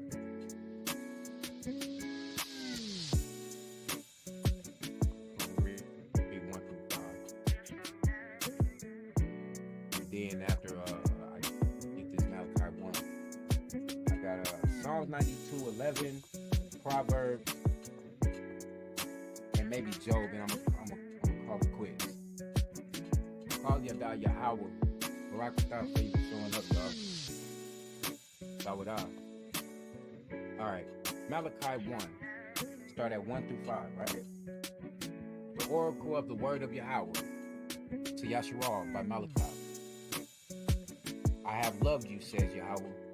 But you say, how have you loved us? Is not Esau Jacob's brother, declares Yahweh? Yet I love Jacob. Now, I ain't gonna lie. This is how a lot of our people think. You go to them, you tell them, you got a God that loves you, he care about you, he wants you to come back. And y'all asking, how he love us? Or if he loved us, and why did we be in a predicament? If he loved us, and why did this happen to me when I was a child? Why did this happen? But he's telling you, I have loved Jacob. But Esau is the one I hated. Verse 3. I have laid waste his hill countries and left his heritage a jackal of desert. If Edom says we are shattered, but we will rebuild the ruins, Yahweh Zabawath says, they may rebuild, they may build, but I will tear down, and they will be called the wicked country. And the people with whom Yahweh is angry forever, your own eyes shall see this, and you shall say, great is Yahweh, beyond the border of Yasharal. Yadah Yahawah, man. This says, look, this is for you Israelites right here, right now, especially you ones in the Americas. It says, verse 4 says, they may build, but I will tear down, and they will be called the wicked country, and the people whom Yahweh is angry forever. Now, remember, what we just read, what was it, Isaiah? When it said, you'll see it with your own eyes? He said it again right here. These are the people. The wicked country is right here. Y'all better get ready. Y'all better start prepared to break your heart down and serve Yahawah. You gonna have to humble yourself, bro. That's it.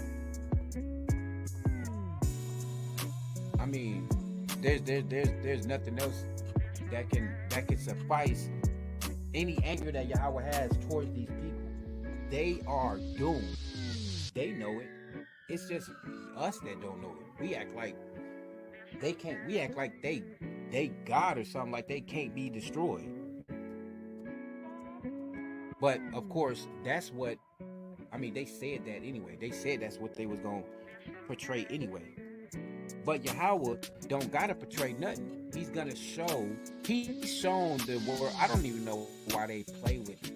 Why they even play games like they really have no problem with Yahawah coming to do his thing.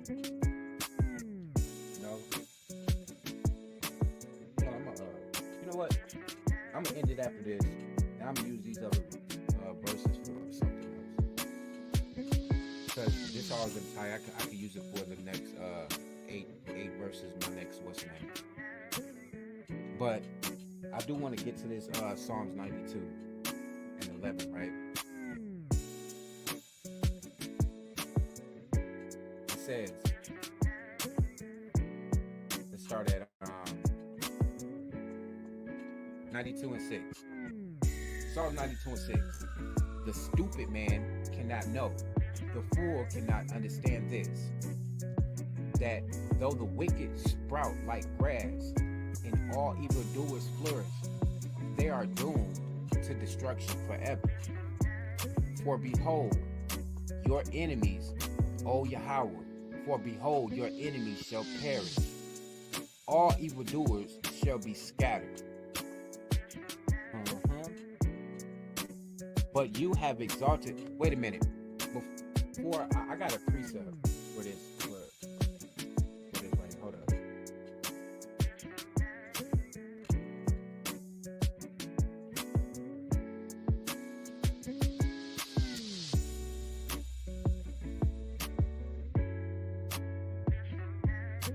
Give me a second.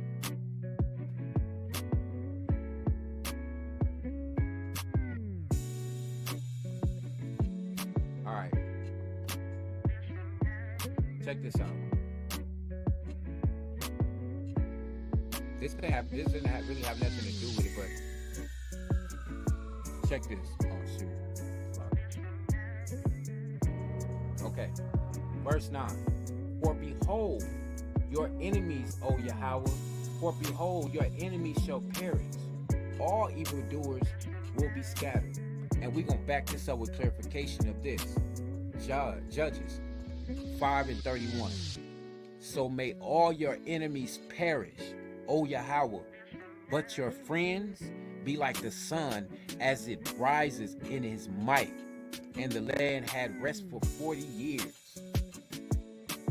We are gonna watch our enemies perish, bro.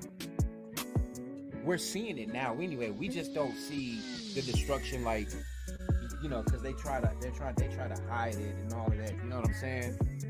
But their destruction is like at hand. And if you hold on tight to Yahawah, bro, and you stay loyal to him, he will protect you. He's not gonna let nothing happen to he won't let nothing happen to his people because he got a reputation to uphold. Remember, he only do this stuff for his own sake. You know what I'm saying? So I just hope y'all can really realize it's Yahawah and Yahawah alone. Yahawah Achad. He will protect you. You will be safe in his arms if you come back to him. According to the scriptures. I'm not being a preacher. I'm not trying to preach to you. I'm telling you the only safe way through all of this stuff that's going on is Yahawah.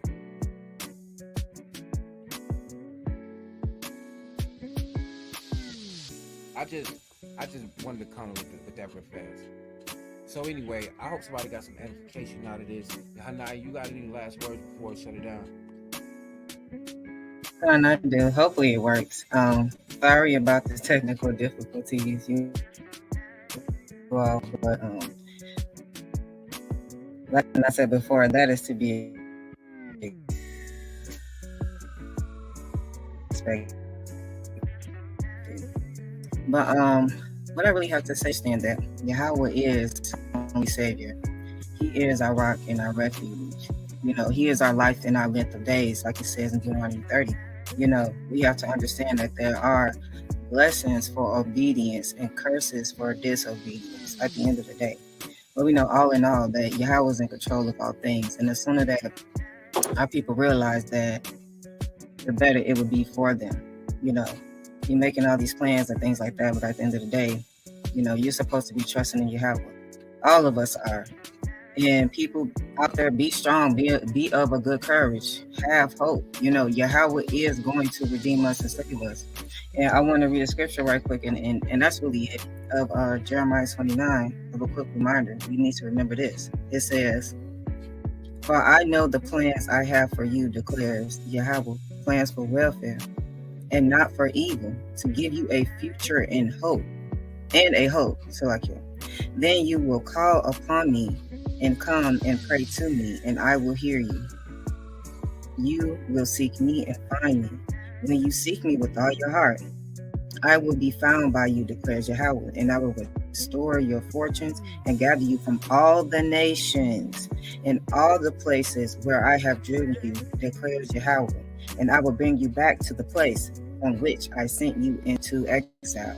So there is hope, people. Yahweh is going to redeem us, not the man in the back of the book, you know, who died. No, you know, it's Yahweh.